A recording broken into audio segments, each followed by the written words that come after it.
Members, please come to order. Welcome to the first meeting of the Nevada Silver-Haired Legislative Forum of this legislative interim. We will call the roll first. For those members attending virtually, would you please turn on your cameras and respond and unmute yourself when you hear your name? Madam Secretary, please call the roll. Ms. Lucille Aiden, Ms. Dottie Ahrens, Ms. Fran Alvarez. Present. Ms. Joanne Bonciono. Present. Mr. Jack Ginter. Present. Dr. Marilyn Jordan. Present. Ms. Lisa Laflin. Present. Ms. Laura Levitt.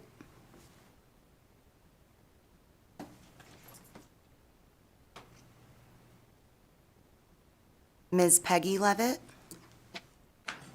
Present. Ms. Mercedes Maharas.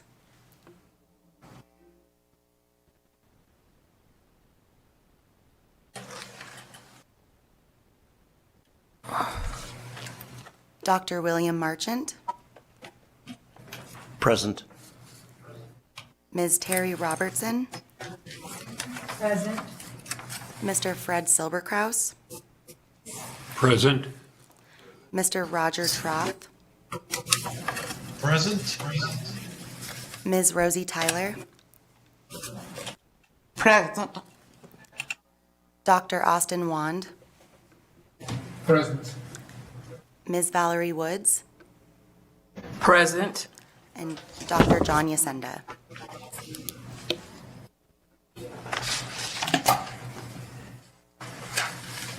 Thank you so much, Madam Secretary. Dr. Yasenda is not attending the meeting today. For the record, my name is Patrick Ashton, and I am a Senior Policy Analyst with the Research Division of the Legislative Council Bureau. Members, this is the first time the Forum has held a meeting since the beginning of the COVID-19 pandemic in Nevada. The last Forum meeting was held over 2 years ago on February 20th, 2020. Many things has happened since then, and as you can see, we have many new Forum members. Some former members either termed out or resigned from the Forum seat, while others unfortunately passed away in the last 2 years. We will remember them later during this meeting. The term and membership of former Forum President John Yasenda expired, as well as the terms of all other Forum officers during these last 2 years.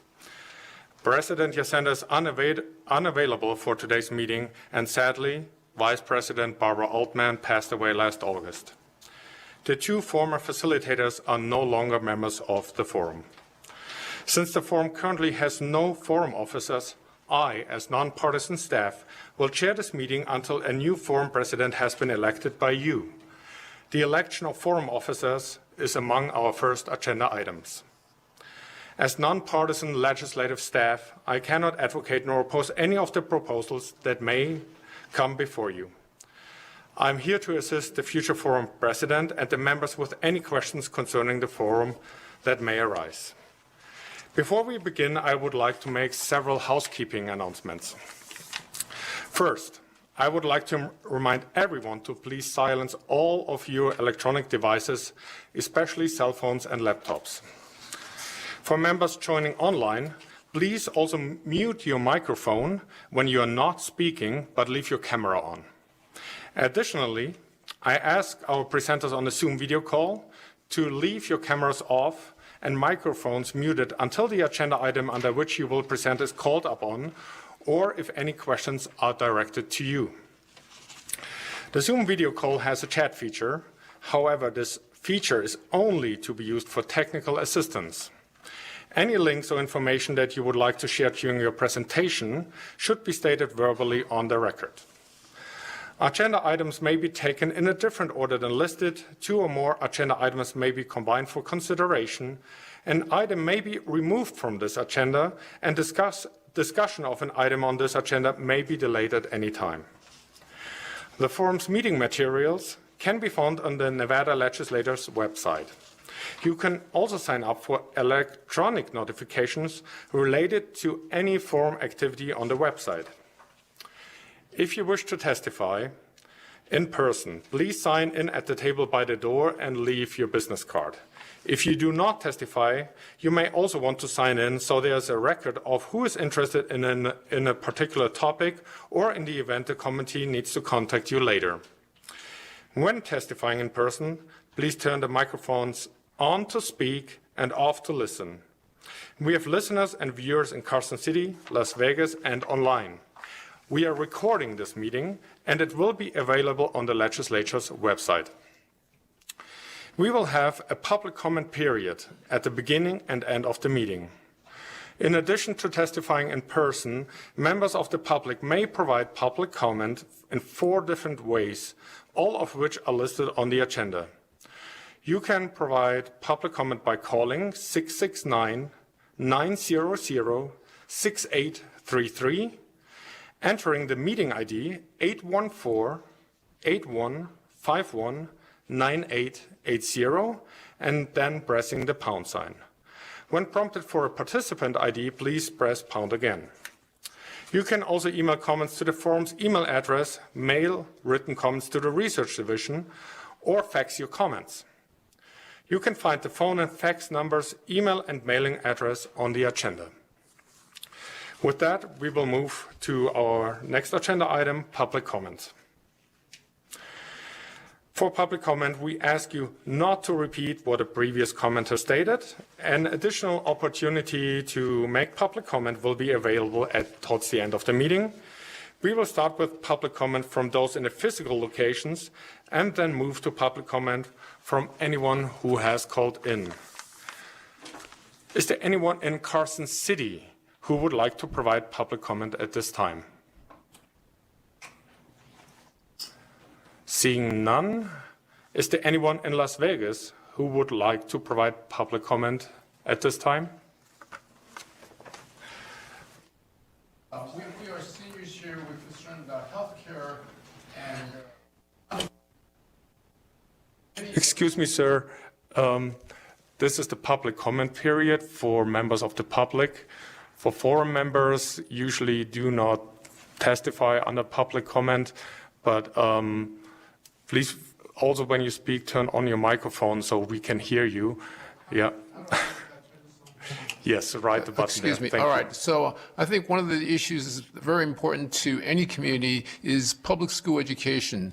I moved here because the taxes were low. I like that. However, I believe our schools are not supported enough. I don't have any children or grandchildren here, but I'm concerned about the future of our community and for our state and actually for our country.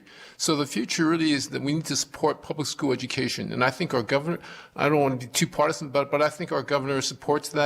And I think it's a very important issue. We've recently gotten some more funding from mining companies, but I think that's not enough. So I think we need to do more for our public schools and for education so we can have a better educated workforce to diversify our community, which we also need to do. Thank you. Thank you so much, Dr. Wand. Sir, please go ahead to the witness table. Any seat you can take. Feel free to turn on the microphone and begin your public comment when ready. Thank you. Thank you very much. For the record, my name is Brett Salmon. I'm president of the Nevada Healthcare Association, and our association represents both nursing facilities and assisted living facilities. And I thought, based on your agenda, it would be appropriate for me to come just give you a little bit of a overview of what we've experienced the last couple of years in those types of communities.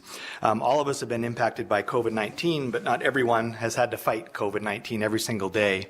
And so we're very grateful for our caregivers and the healthcare heroes that they are. And they did their very best during this pandemic in a really tough regulatory environment. And as we all recall, several months into the pandemic, the federal government mandated the closing of all nursing facilities to visitors and that all residents should be quarantined to their rooms. So for almost a year, our residents were not allowed to see family and friends. They weren't allowed to participate in group activities and move around freely in the nursing facility or their assisted living facilities and eat together, which is an important thing for bonding. And that isolation was extremely difficult on our residents and their loved ones and our caregivers. Nevada's long-term care communities have done a wonderful job caring for our most vulnerable during the pandemic. and deserve positive acknowledgement and support. And as I share some of the data that I'm going to share with you today, we're aware that no nursing facility or assisted living facility are perfect. We acknowledge our humanity and always want to improve, but I wanted to share and give you a little bit of a snapshot just with some data on how we've done during the pandemic. Nevada had one of the lowest COVID mortality rates for nursing facilities in the nation. If you take Alaska and Hawaii out of that, given their unique locations, the highest COVID mortality rate of overall COVID deaths in their state was Rhode Island at 33%. The lowest mortality rate was Arizona at 4.9%, and Nevada came in at 5.6%. So we did a wonderful job here in protecting the residents in those communities. During the pandemic, some of the quality indicators actually improved for long-term care residents and short-term care residents. So hospitalizations decreased 15%, UTIs decreased 8%, catheter use decreased 12%. And for our short-term residents who are going through rehab, their functional improvement actually increased 8% during the pandemic. So folks did a really wonderful job caring for those folks in a unique time. During the pandemic nationwide, there were 110 infection control surveys done in nursing facilities. 72% of those surveys were deficiency-free. And to this point, the latest data shows that there have been 730,000 residents, nursing facility residents who recovered from COVID during the pandemic. And so we all know that that COVID uniquely targets, the senior population. And I'm very appreciative of the work that this forum will do in focusing on the issues that seniors, that are impacted by seniors the most. And I appreciate your time. Thank you very much. Thank you very much for your public comment. Is there anyone else who would like to testify in Las Vegas?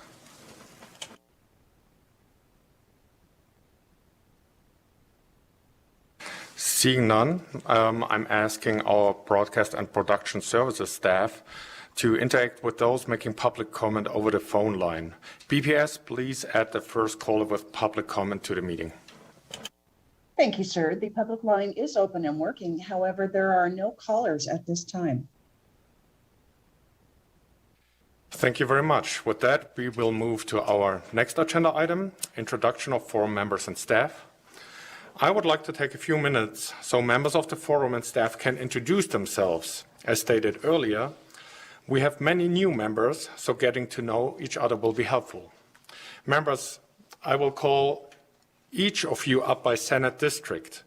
Please introduce yourselves and include your nominating senator and your interest in this forum. Please also note how long you have served on the forum, or let us know if you're a new member. Let us start with Rosie Tyler from Senate District 1. Ms. Tyler, please go ahead. My name is Rosie Tyler. My nominating senator is Pat Spearman. Thank you.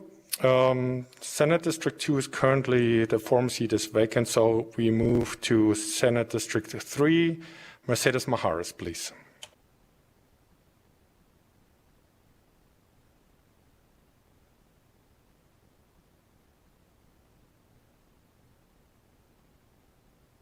Ms. Maharas, we can see you on the Zoom, but it seems like you have technical difficulties. So we will move on to the next member, and maybe later on we can have you introduce yourself. Hello? Hello? Oh, there, I hear you. Go ahead, Ms. Maharas. We can hear you. Thank you. Yes. I'm Mercedes Maharas, proudly representing Senate District 3, and my nominating person, Senator, now Commissioner, was the Honorable Richard Segerbloom. I enjoy working with all kinds of senior problems, especially those in the criminal justice system who are sadly, we've had many deaths in COVID, and seniors in the system, in the prisons, and better in the future about that. I'm also interested in nursing homes and forward to serving this session, hopefully without technical difficulties. Thank you. Thank you, Ms. Maharas. Next, we'll have Senate District 4, Valerie Woods, please. Good morning. My name is Valerie Woods. I go by Val Woods. And I'm representing Senate District 4. My appointing senator is Dina Neal. I am new, so I'm excited to be here as a voice for my district. Thank you. Thank you. Senate District 5, Dr. Marchant, please.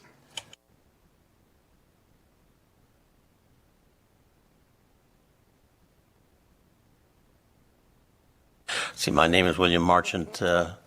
My daddy called me Bill, and you can if you'd like to, or you can call me Dr. Marchant if you believe in formality.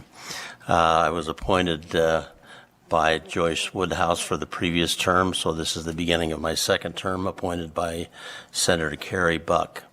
I'm a retired family therapist and professor. Thank you very much. Next, Senate District 6, Betty Rumford. I'm Betty Rumford. I'm representing Nicole Canizaro, and I was here last year. I'm not new. Okay. Thank you. Next, we have Senate District 7, Joanne Bonciono. I'm unmuted, am I? Hello? Yes, ma'am, you are. Oh, okay.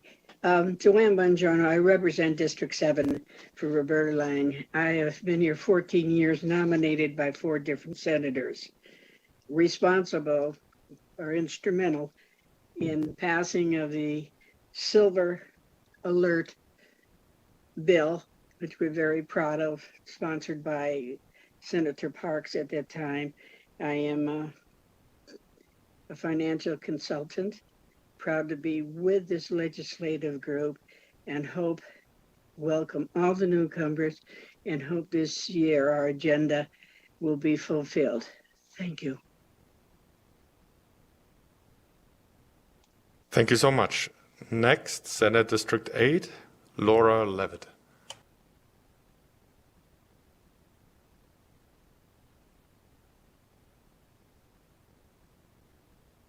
Ms. Levitt, we can see you on the Zoom. Can you hear us? Feel free to introduce yourself.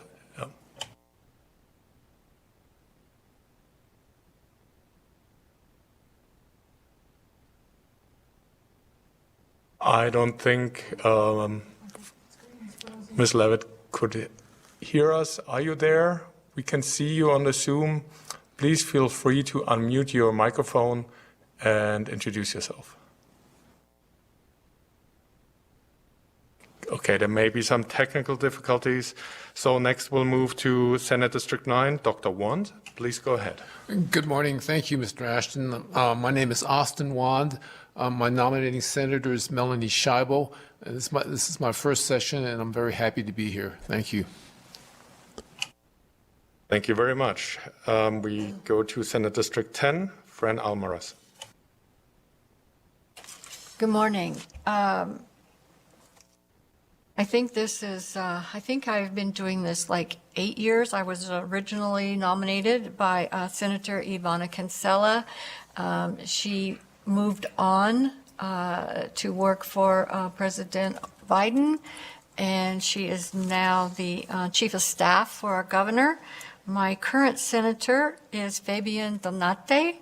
I'm very happy to be here, and I also lobby for the forum in Carson City for many of the bills that affect us seniors.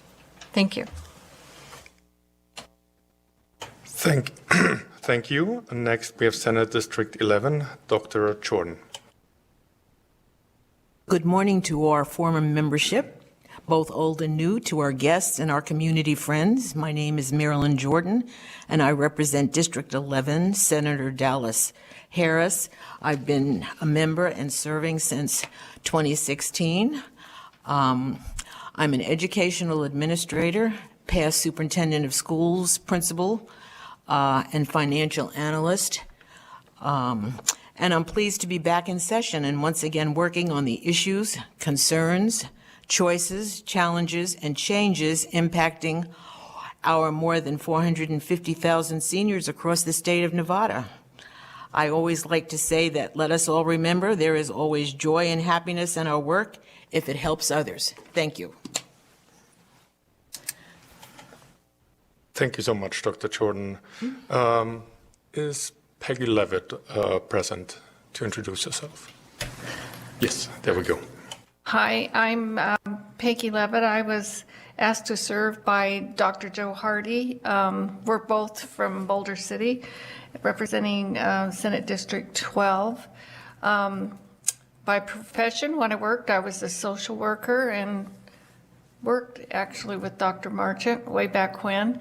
I've served on the Boulder City City Council for a couple of terms. I'm not serving in that capacity now, but I've been very involved in senior services in Boulder City, so I'm very excited to be serving on this committee, and this is my first year, or first time.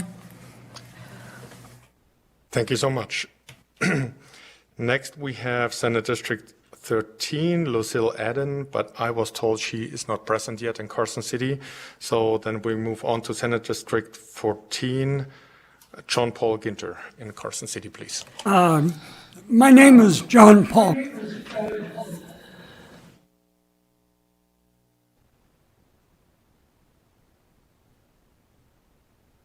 Go ahead, sir. I apologize. And I've been serving, excuse me, had a little bout with throat cancer a few years ago, and it kind of caused me a little problem speaking. Anyway, I enjoy being here. My thoughts are, of course, with senior citizens, doing all that I can to promote everything that's good for them. I'm a manager with Academy Mortgage of the Reno office, and I've been with them 17 years, going on 18 in a month or two, and I've been in the business of lending for 61 years now. Prior to that, I was an old crop duster.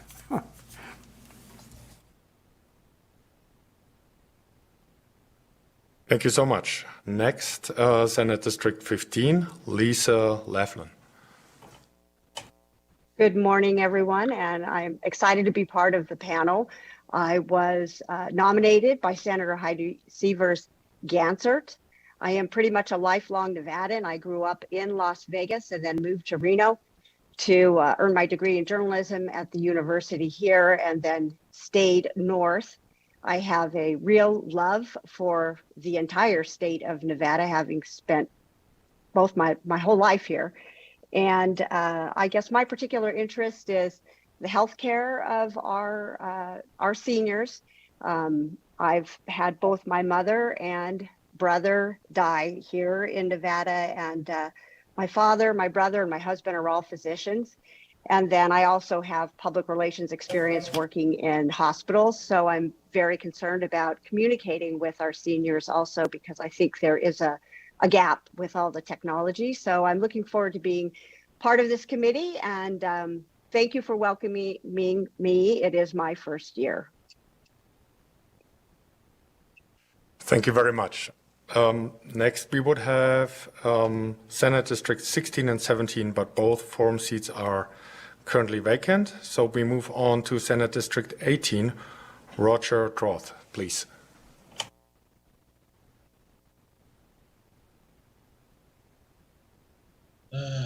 Yes, Roger Troth. Scott Hammond, Senator Hammond was the one that appointed me, northwest corner of Las Vegas. I'm a retired Air Force person, so I'm interested in veteran affairs, and I'm still currently employed and work in the defense industry. Thank you. First time. Thank you so much, sir. And I just got a message that Laura Levitt would be able to introduce herself right now. Senate District 8. Please go ahead, ma'am. Thank you. This is Laura Levitt, Senate District 8, appointed by Marilyn Dondero Loop. And I'm a 50-plus year resident of Nevada.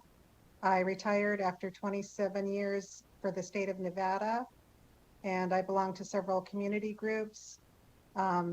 The state employees, Ask Me Retirees, Retired Public Employees of Nevada, to name a few.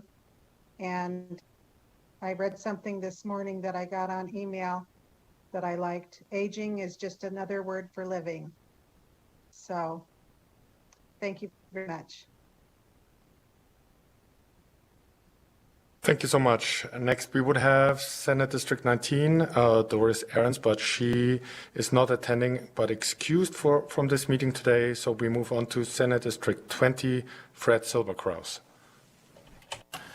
My name is Fred Silverkraus. I've been on the Silver-Haired Forum now for about 7 years. It's been a pleasure all these years.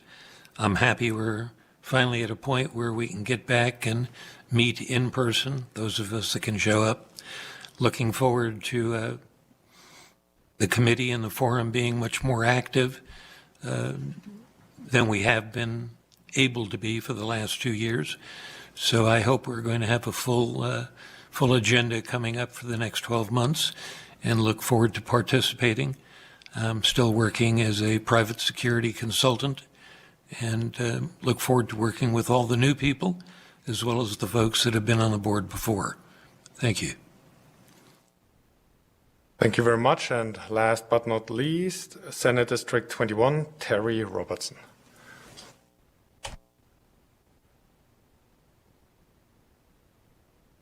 Ma'am, excuse me, would you please turn on your microphone? The button is in front of you.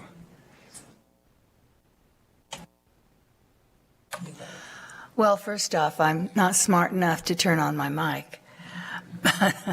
I'm a fourth generation Nevadan. I spent my adult life working on preserving and setting aside Nevada lands, working with state legislatures and federal legislators. And I appreciate that Senator Orenshaw has placed me here. I hope I'm going to be able to add to your agenda. But Bill Marchant, we have a common friend, Nancy Gentis, and I would like to just let you know that already I'm thrilled because I've touched the hand that probably has touched the hand many times of Cory Booker. Thank you. Thank you so much, ma'am. Next, I would like the committee staff to introduce themselves. Let us begin with your new forum coordinator, Ashley Kalina. Good morning, forum members. My name is Ashley Kalina, for the record. I am a senior policy analyst with the Research Division of Legislative Counsel Bureau. I have been with the Legislative Counsel Bureau for almost 6 years, and I am excited to be working with you. This is my first formal role as a committee policy analyst with the forum, but I do have some experience on the constituent services side and answering questions for forum members in the past. So I am here and looking forward to working with you and helping you in any way I can. Thank you. Thank you very much. Next, I will introduce myself. This is my third legislative interim. I have staffed the forum during the 2017 and 18 interim, as well as part of the 2019 and 20 interim. Part of my duties also were to staff the Assembly Committee on Health and Human Services last session and the Assembly Committee on Commerce and Labor before that in the 2019 session. Currently, I'm staffing the new committee on the Joint Interim Standing Committee on Health and Human Services. By profession, I'm actually a social worker. I also have a master's degree in political science, public policy, and I live in Reno, Nevada. So I'm glad to be back with the forum. It's good to see you, and I'm also happy to see all the new members. And with that, I will briefly introduce the other staff attending this meeting today. Eric Robbins, He's the forum's legal counsel in Carson City today, since Brian Fernley, the legislative counsel of LCB and the forum's legal counsel, has to attend another legislative meeting today. So welcome, Mr. Robbins. Attending from Carson City are Chan Brace, Research Policy Assistant and Forum Secretary, as well as Julian King, Assistant Manager of the Research Policy Assistance and former Forum Secretary. And finally, I would like to mention the formidable staff from Broadcast and Production Services that we do not see, but they are behind the scenes. They are assisting the forum during this meeting. Thank you for all you do. I just received a message that Lucille Adden has arrived in Carson City. Ms. Adden, are you ready to introduce yourself?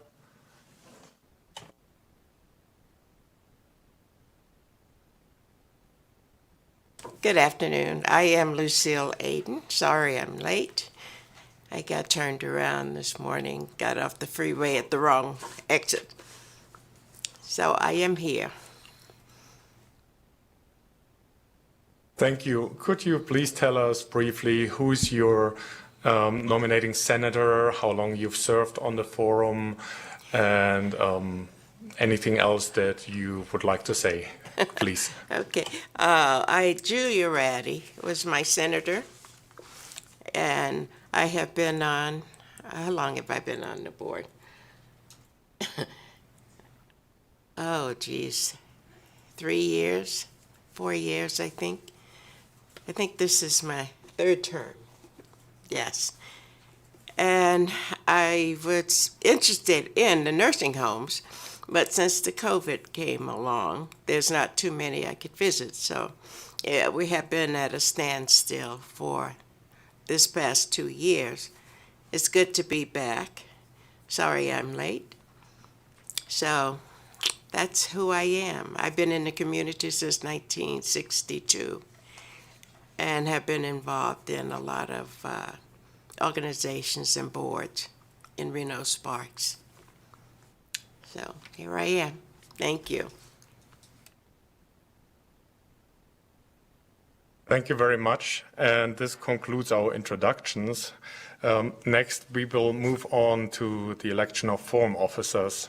Before I continue, I would like to ask the members and also presenters attending virtually over Zoom that you please speak up and be close to your microphone so we can hear you better here in Las Vegas.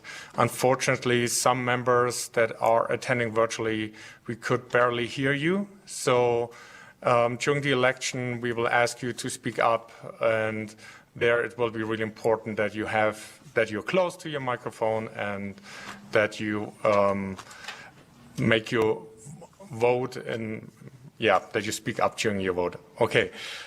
Members, in your meeting materials, you will find an overview of forum officer positions. I want to provide you with some details based on this fact sheet.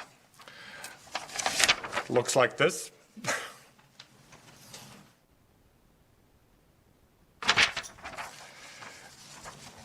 So the forum has 4 officer positions. The first one is the forum president, and the forum president will serve a term of a maximum of 2 years. So maximum of 2 2-year terms, either consecutively or staggered. And the duties include to coordinate and facilitate activities and forum meetings together with the vice president, conduct meetings and oversee the formation of committees as necessary to accomplish the purposes of the forum, administer the forum accounts with the assistance of the Legislative Council Bureau. We also have a vice president. You also have a vice president who, once elected, will serve a 1-year term and can be re-elected. There are no term limits. And the vice president works together with the president to coordinate and facilitate activities of the forum, including meetings, and assist the president to conduct these forum meetings if the president is absent or otherwise unable to perform his or her duties. And then there are also 2 facilitator positions, one in the north and one in the south. Each facilitator serves 2-year terms, and they can be re-elected. And facilitators gather information on issues of importance to senior citizens and provide a report at each forum meeting.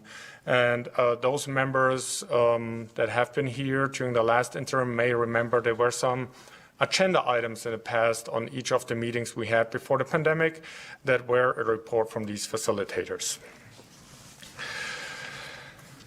So I want to emphasize that the terms, they begin on September 1st. So these ones began on September 1st of last year. So even though you will elect the officers this April today. Next, let me explain the process of the election. We will hold separate elections for each officer position, and I will ask you for nominations for each one.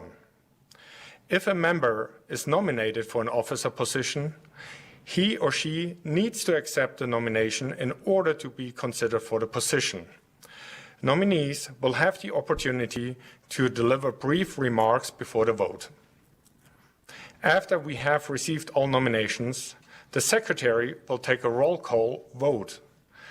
The Secretary will announce the results of the vote, and the nominee with a majority of the votes will be elected to their respective office. We will start with the election of the forum president. Once the president is elected, he or she will start chairing the meeting with the assistance of myself and all other staff. Members, do you have any questions?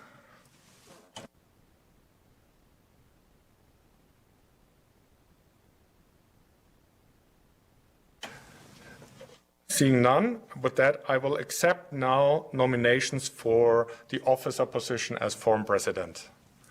Please go ahead if you have a nomination and say them on the microphone. Please don't forget also after you spoke to turn off your microphone. Thank you. Okay, Joanne Bonciono. I'm nominating Fran Alvarez.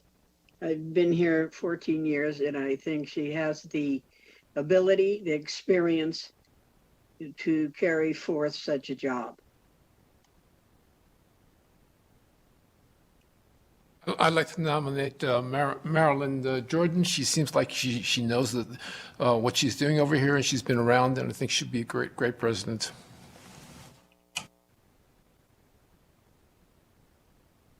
Thank you. Any other nominations?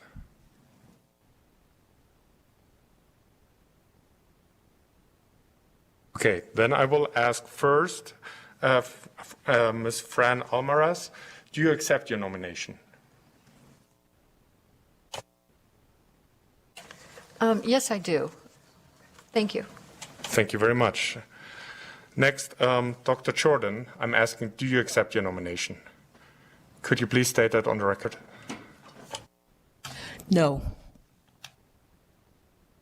Thank you. Then I'm closing right now the nominations, and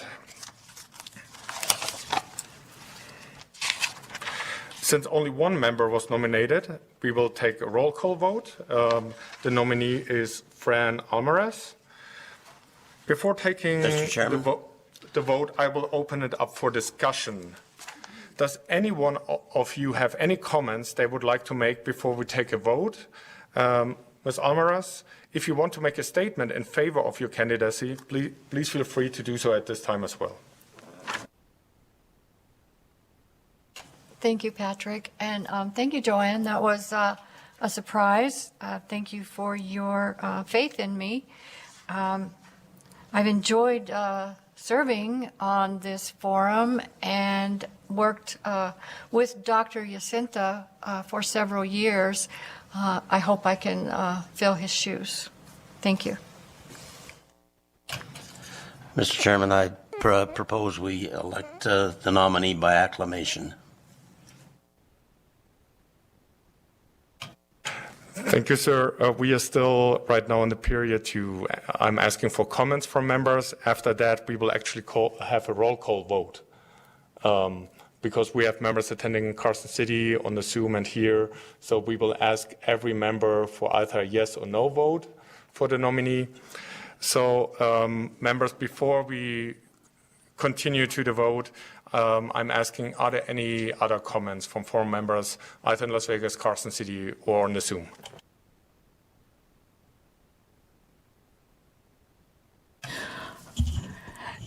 This is Marilyn Jordan. I'm excited about the possibility of Fran considering our leadership. I think we have some wonderful, wonderful new members, and I think we have an opportunity to do some great things on behalf of our senior citizens. So I am very much in support. Thank you very much. Any other comments?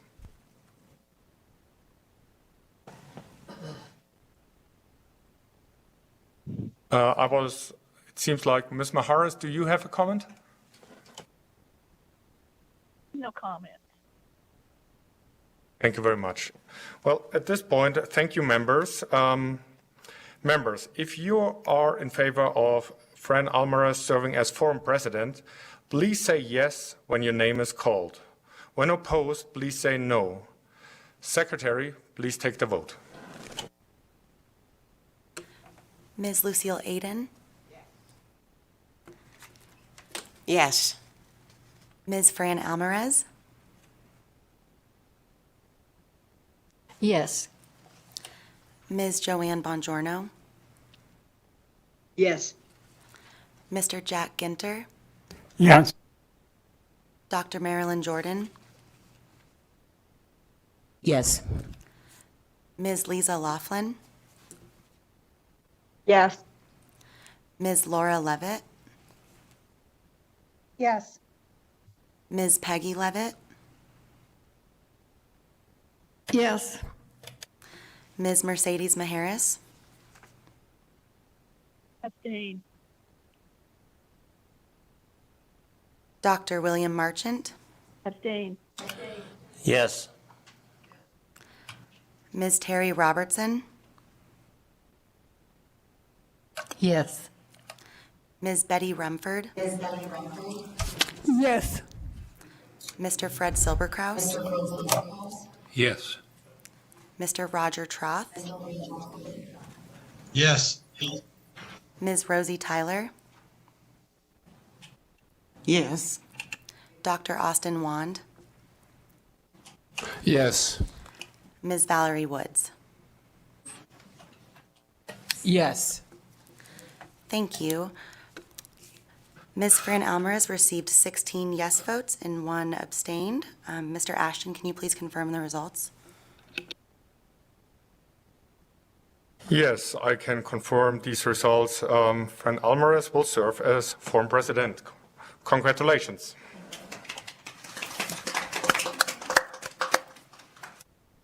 So, members, at this point, I will call for a short recess so that your new forum president can take over the gavel right here, and I will move to the side.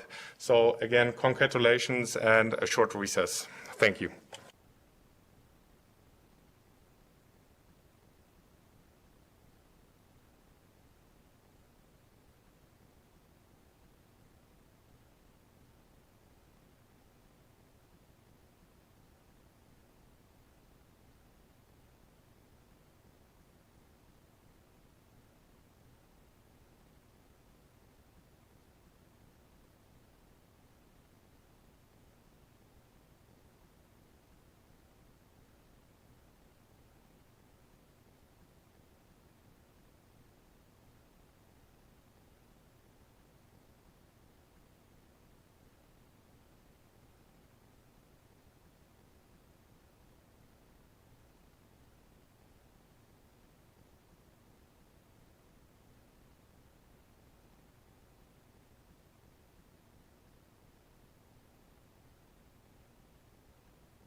Present.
Forum members, thank you very much for your trust in me. When I came here this morning, I was not expected to be sitting in this seat. I take it as a great honor, and I hope that I will, as I said before, live up to Dr. Yacinda's expectations. We will continue with the election of forum officers. Next, we will have election of the vice president and our 2 forum facilitators. Mr. Ashton, would you please guide us through the rest of the election? Thank you, Madam President. So we members at this point, we will continue with the election of vice president. So members, would you please announce your nominations for vice president? I'd like to again nominate Jordan I think she would have made a great president. I think Fran is already off to a great start, but I think Marilyn Jordan will be a great vice president. Thank you. Thank you very much. Any other nominations? Hello? Can you hear me? Yes, Ms. Maharas, please go ahead. Yes, I'd like to nominate Rosie Tyler.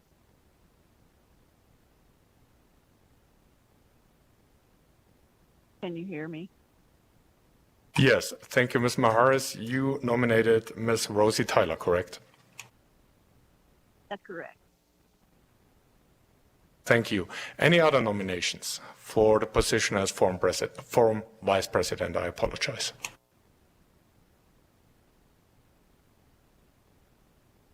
Being none, I will ask first, Dr. Jordan, do you accept your nomination? I certainly do. Thank you. Ms. Rosie Tyler, do you accept your nomination? No, I'm honored, but thank you, no. Thank you very much, Ms. Tyler.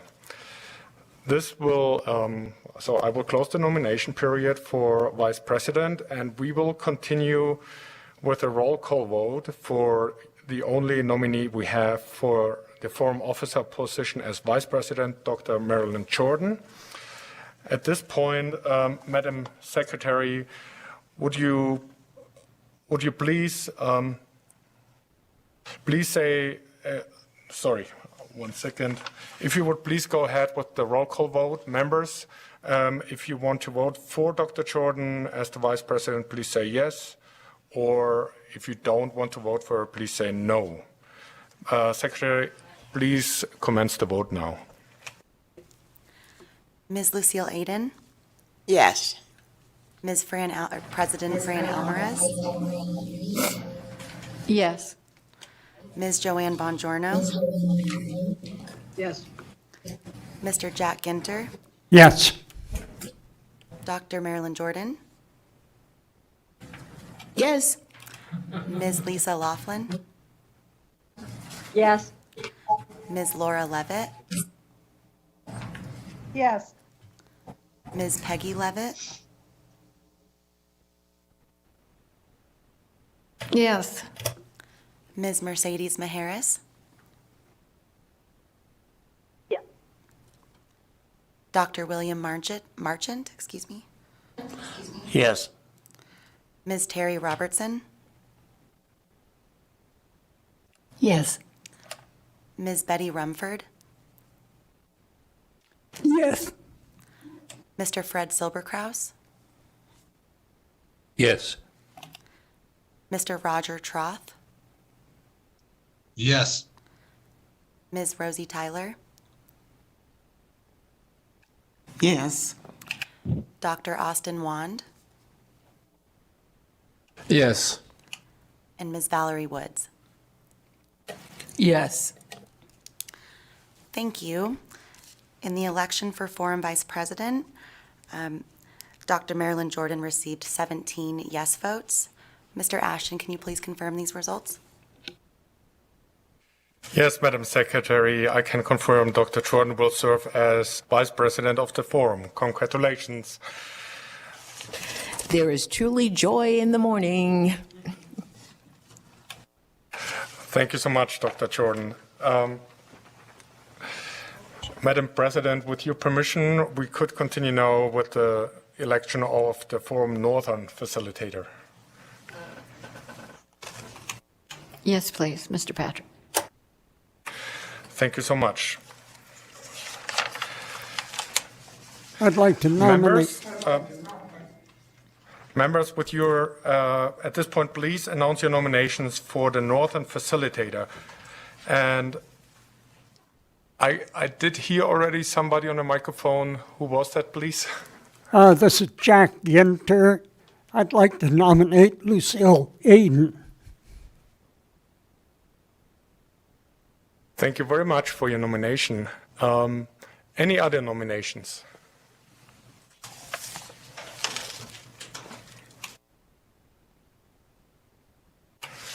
Seeing none, Members, when the secretary calls a name, please please say yes or no, like we did before. But, I forgot one thing. Ms. Lucille Adam, Ms. Adam, would you actually have some comment at this point, or does anyone else of the forum has a comment at this point? No, I accept. I don't have a comment. And do you accept your nomination? Yes. Thank you. Then, Secretary, please start the roll call vote. Ms. Lucille Aden? Yes. President Fran Alvarez? Yes. Ms. Joanne Bongiorno? Yes. Mr. Jack Ginter? Yes. Vice President Marilyn Jordan? Yes. Ms. Lisa Laflin? Yes. Ms. Laura Levitt? Yes. Ms. Peggy Levitt? Yes. Ms. Mercedes Maharas?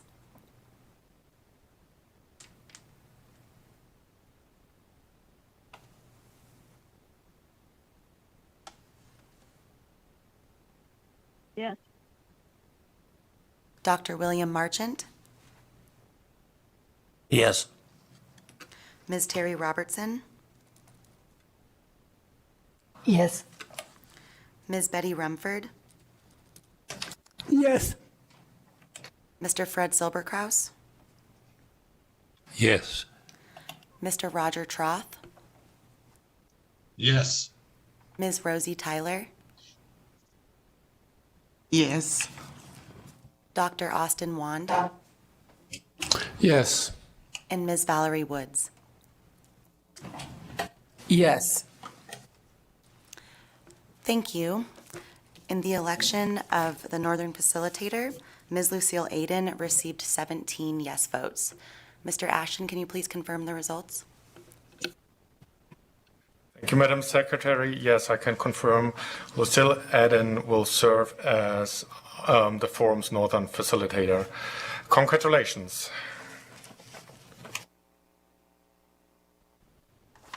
Madam President, with your permission, we could now proceed with the election of the Southern Facilitator. Yes, Mr. Ashton, please proceed. Thank you very much, Madam President. Members, at this point, please announce your nominations for the Southern Facilitator.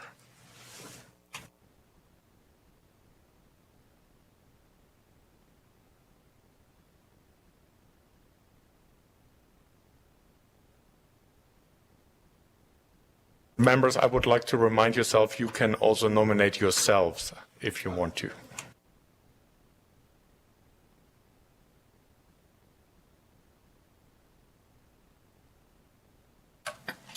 I nominate Peggy Levitt.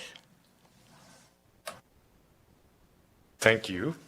Any other nominations? One moment, please.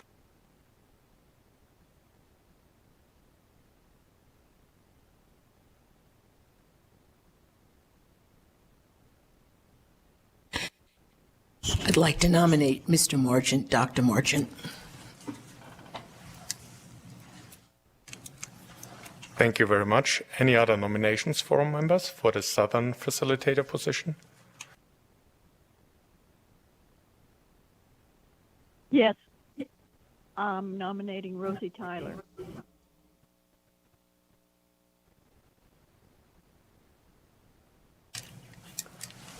Thank you very much. So Rosie Tyler. Any other nominations?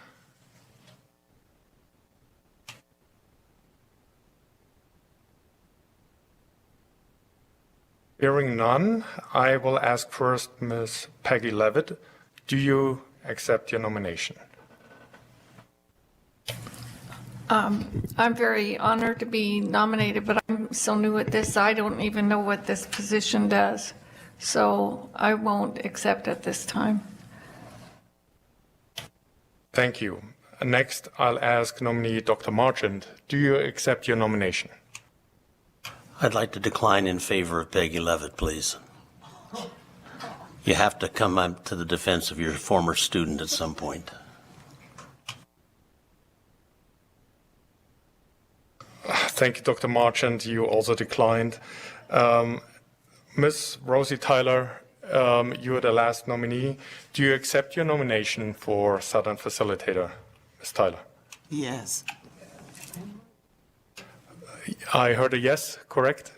Okay, just to confirm. Thank you so much, Ms. Tyler.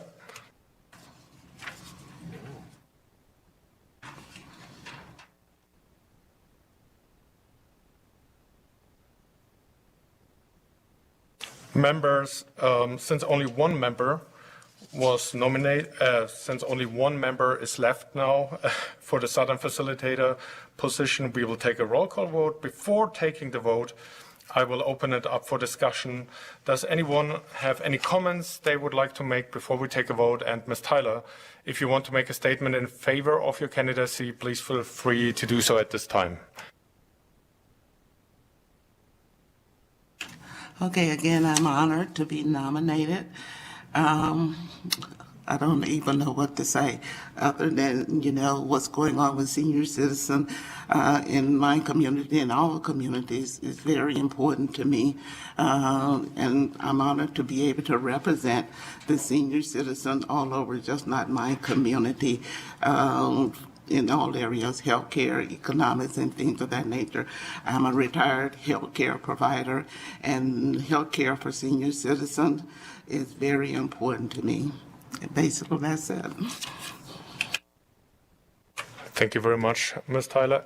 Any other comments from 4 members?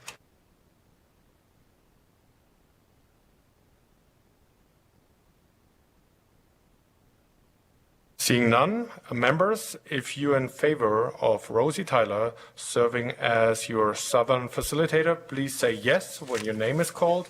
When opposed, please say no. Secretary, please take the vote. Ms. Lucille Aiden, Yes. President Fran Alvarez, Yes. Ms. Joanne Bongiorno, Yes. Mr. Jack Ginter, Yes. Vice President Marilyn Jordan, Absolutely. Ms. Lisa Laflin, Yes. Ms. Laura Levitt, Yes. Ms. Peggy Levitt, Yes. Ms. Mercedes Maharas,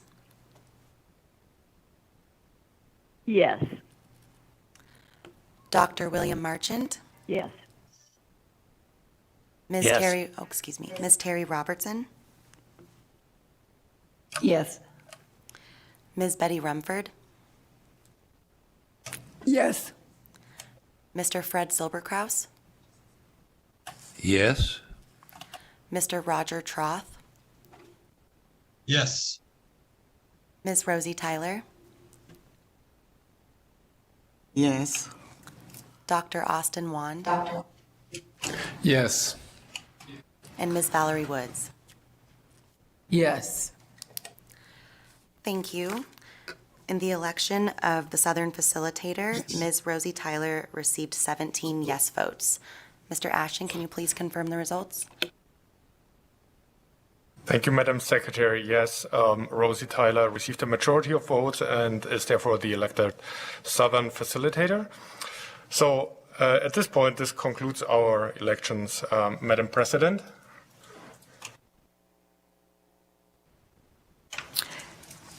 Thank you, Mr. Ashton, for conducting our election.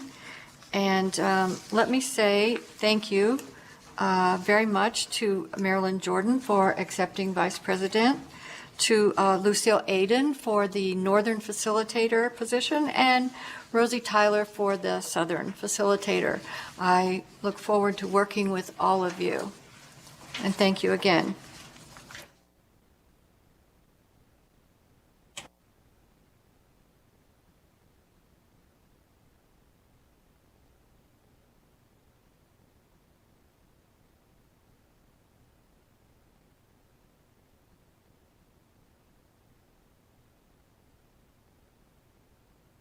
For our next order of business, we will have our forum coordinator, Ashley Kalina, provide a brief presentation on the guidelines, protocol, and decorum. We will take questions from forum members at the conclusion of the presentation. Ms. Kalina, please proceed when you are ready. Good morning, and thank you, President Alvarez. For the record, again, my name is Ashley Kalina, and I will be serving as your committee policy analyst for the forum. We realize that a number of you have served on public bodies in the past, and some of this information is probably a refresher and it's very familiar. But for those who are newer to the experience, we want to provide an overview of the guidelines that may be helpful for your service on a public body such as the forum.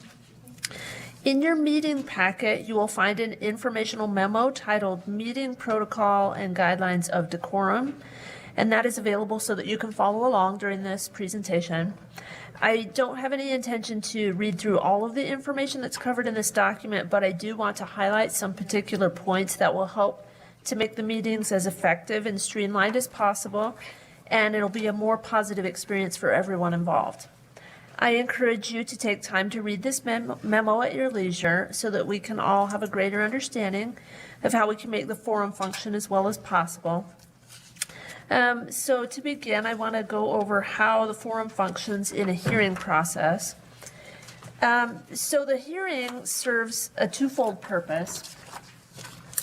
Because it is open to the public, a hearing provides members of the public with valuable information about deliberations and actions of the forum. And because policy experts, lobbyists, and members of the public offer testimony, the hearing provides an important educational opportunity for forum members to use the information that they learn from the witnesses and presentations in order to improve legislation, express concerns, and provide timely answers to constituent questions. And so this procedural information reflects the rules and procedures utilized by other public bodies. So first, the procedures for the forum chair, I want to go over this real briefly. The forum president serves as the chair and is responsible for calling the hearing to order, conducting the hearing, calling witnesses, and adjourning the hearing. The chair may temporarily delegate responsibility to the vice chair in his or her absence and or another member of the forum. The forum chair should be referred to as president or vice president and then their last name, or chair and their last name. When the chair opens the committee meeting, they will call the meeting to order. We begin with a call for the roll. And at this point, the chair or president may also make committee announcements. The chair will then begin the consideration of the items on the agenda. The chair may ask whether any of the items need to be taken out of order, and they may grant permission to do this. And the chair will begin with the first items on the agenda. During the conducting of the hearing, after all testimony has been taken and presentations have been made, the chair or president will ask if forum members have any questions. And a forum member with a question or comment really should raise their hand in order to get the attention of the president or one of the staff members, and to indicate that you have an interest in expressing comment or sharing a question. And it's important for members to wait to be recognized by the president or chair in order to proceed. Members participating in a meeting virtually may indicate they have a question or comment by raising their voice and saying, "President, I have a question or comment." It's important for members when they are expressing interest in sharing a comment or a question, it's important to wait for the president to recognize you and then proceed. And it's a good idea to identify yourself so that we have that information available on records. If action is required for an agenda item, the chair will ask for the motion from the forum members to take action on that item in question. After announcing the motion, the chair will ask if there's further discussion on the motion. If so, the chair will recognize those who indicate that they wish to speak. It's important to remember for the time being that the meetings in the coming months will be more more geared towards information gathering. So there will be important to be listening and observing on the presentations, and not as much emphasis on making action. If the results of the voice vote on an agenda item cannot be determined, then the chair can call for a roll call vote, and then the chair announces the results of the vote. Then once testimony, discussion, and action on an agenda item are complete, the chair will move the forum to the next item on the agenda. One thing that is important, we are in a virtual world, very much so now. So there are some important considerations to have when participating virtually. In the event that forum members decide they want to participate virtually in our meetings, there are some best practices that are important to be aware of. Virtual meeting participation requires good internet connection. We want to make sure that you are connected and able to participate throughout the course of the meetings so that we do not lose you and there aren't delays or that you would miss any information. It's important to stay mindful of any background visuals or lighting to minimize any interruptions or distractions while participating in a meeting. It is advised to reduce to a minimum any other audio sources in the room to prevent audio delay issues during the meeting. Also, keep in mind for virtual participants to keep your microphone muted until you are ready to speak or participate or called upon. This also reduces the feedback or any of these, as we mentioned, audio delays. Be familiar with the Zoom controls when you are participating in a Zoom meeting. It's critical that members keep their microphone muted until they're called upon to speak. And make sure that your camera is turned on at all times so that we can ensure the presence of a member during the meetings. It is critical to also remember that public hearings require open deliberation. Therefore, content or discussions related to agenda items cannot be shared in group emails or in the Zoom chat box. The chat box is restricted to only identifying and resolving technical issues that may arise during virtual meetings.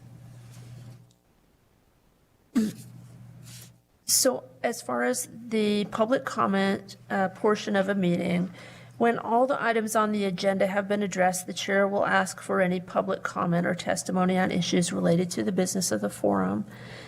As Mr. Ashton mentioned earlier, we have public comment portions at the beginning and the end of meetings, and this allows members of the public or constituents to participate and express their concerns or experiences. And the chair and or president may limit the time of such testimony for those who decide to participate in public comment.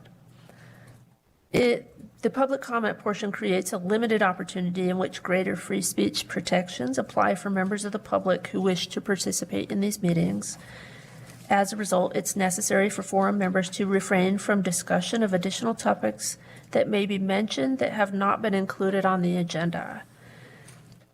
So issues that are identified during the public comment portion should be noted, and members can request the staff or the president to schedule further discussions on those items at a later meeting date. So for example, if a member of the public decides to mention something of interest or concern during a public comment portion, members should make note of it, and then we can schedule it for a future meeting to have a presentation, or we can research additional information for you. But during public comment portion is not when we make any deliberations or decisions. After public comment, if no one comes forward to testify, then the chair may discuss the next meeting time and place with the forum members. And then if nothing is more to come before the forum, the chair can adjourn the meeting, and the chair does not need a motion to adjourn the meeting. During conducting the hearing, witness testimony and actions, after the chair has called witnesses to testify before the forum, and the witness has completed testimony, forum members may ask witness questions to make comments on the testimonies that they've heard or presentations they've heard.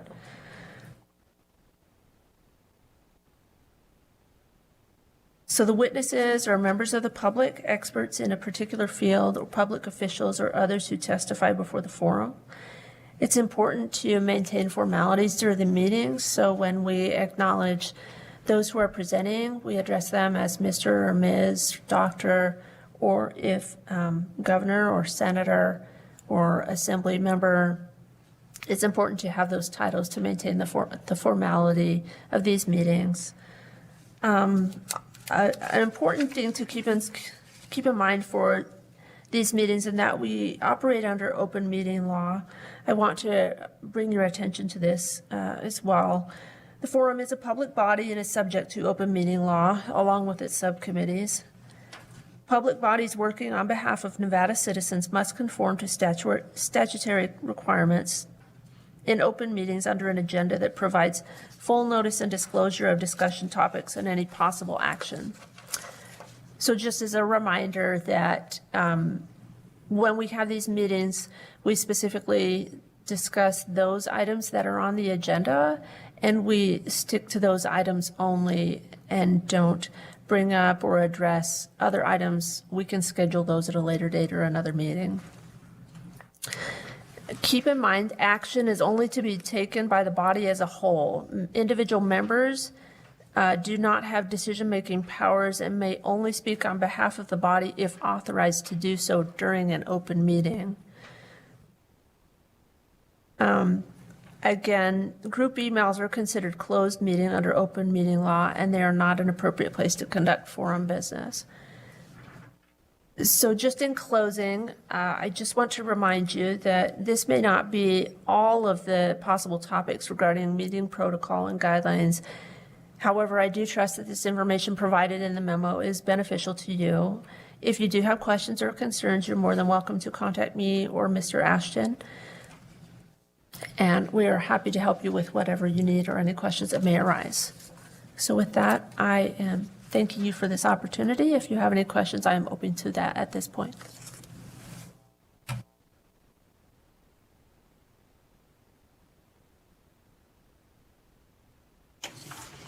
Are there any questions from the forum members for Ms. Kalina?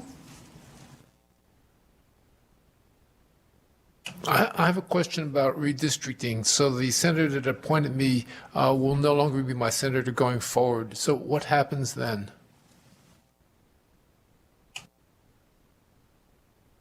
What I can do on that for you is I can research that and get you some information and get that to you before the end of this day if you'd like. Thank you. Thank you.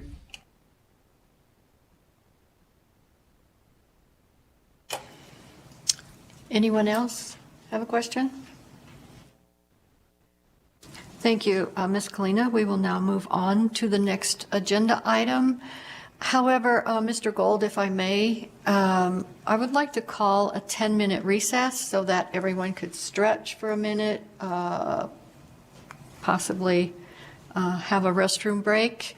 So please be back at 25 till, and we will continue. Thank you.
Members, please come back to order.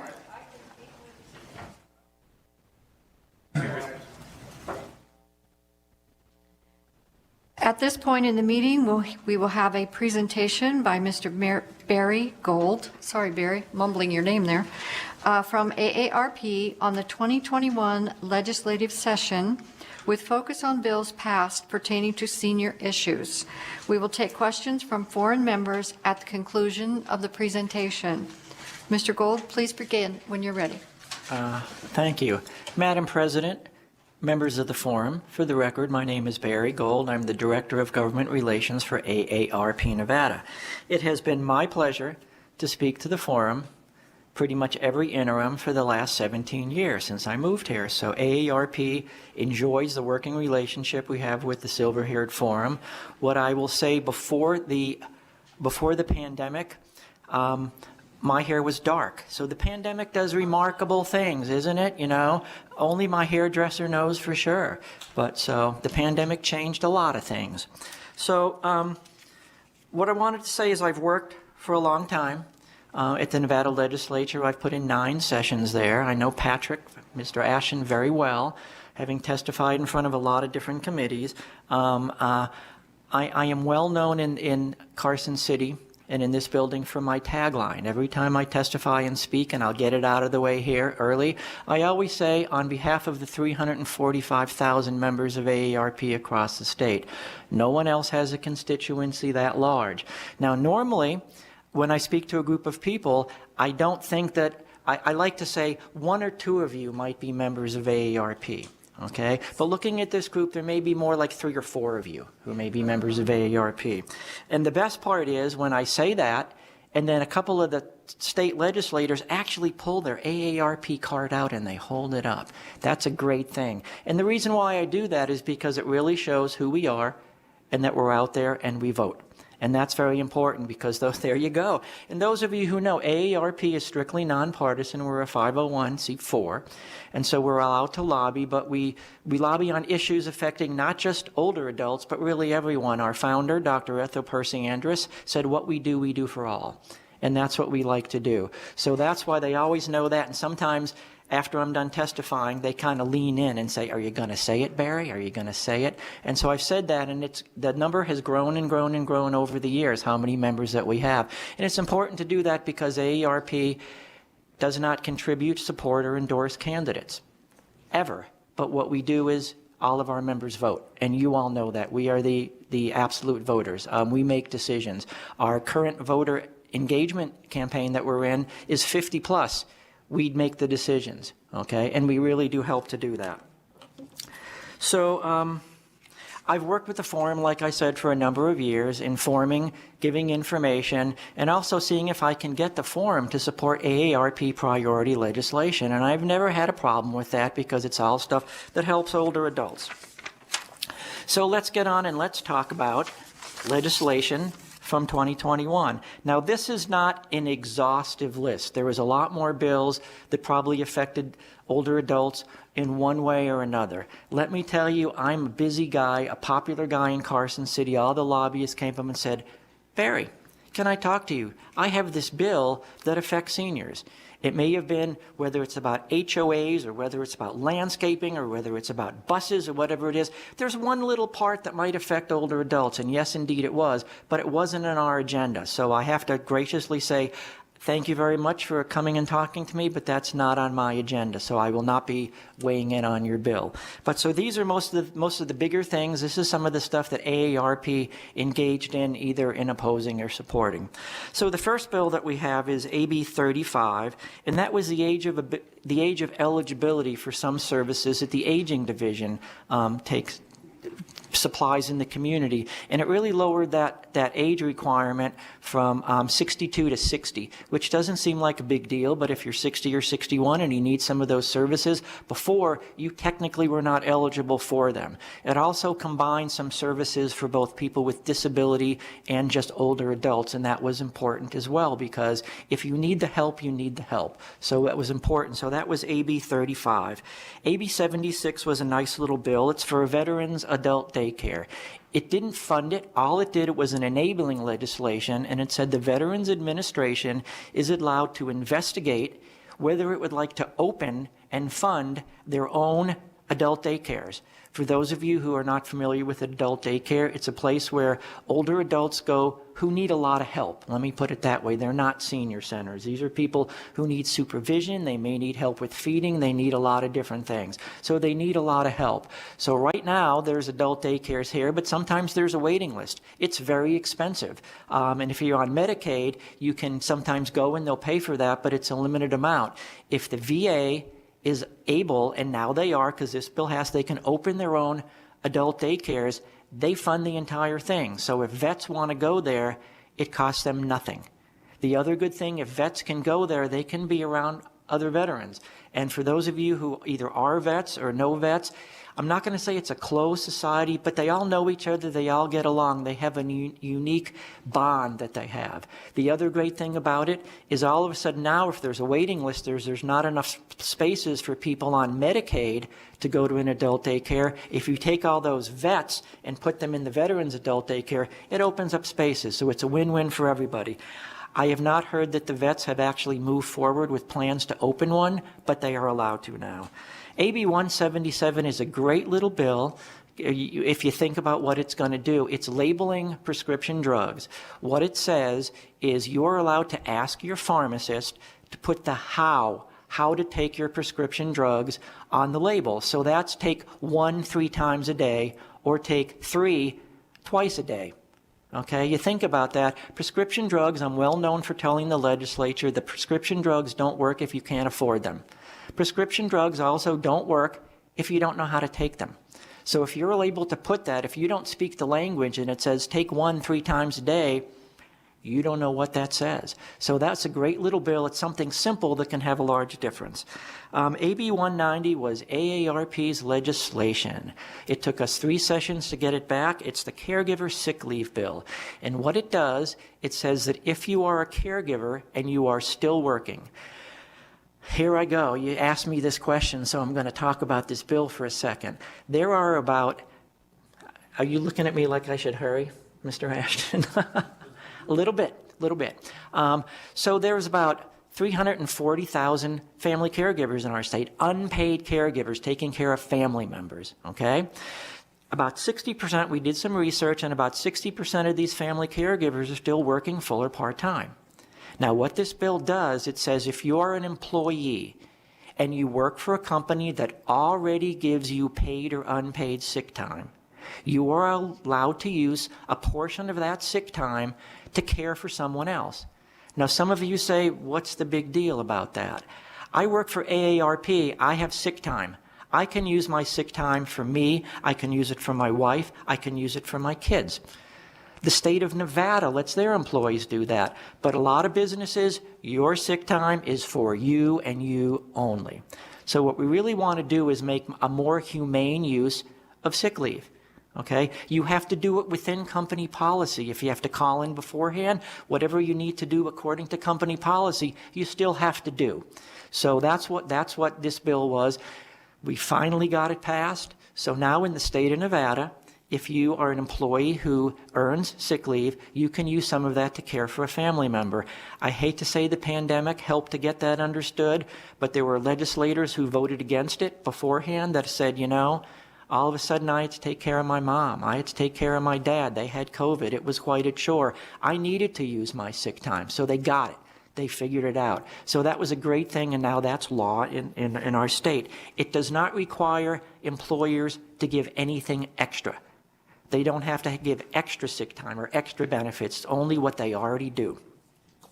The next one is AB 216, and that's Alzheimer's Cognitive Assessment and Care Planning, and that adds that to the state plan. And so people now can get care planning and assessments at a little earlier age, and that way it really helps people if they're earlier to get the care planning that they need to keep them living independently and functioning in the community.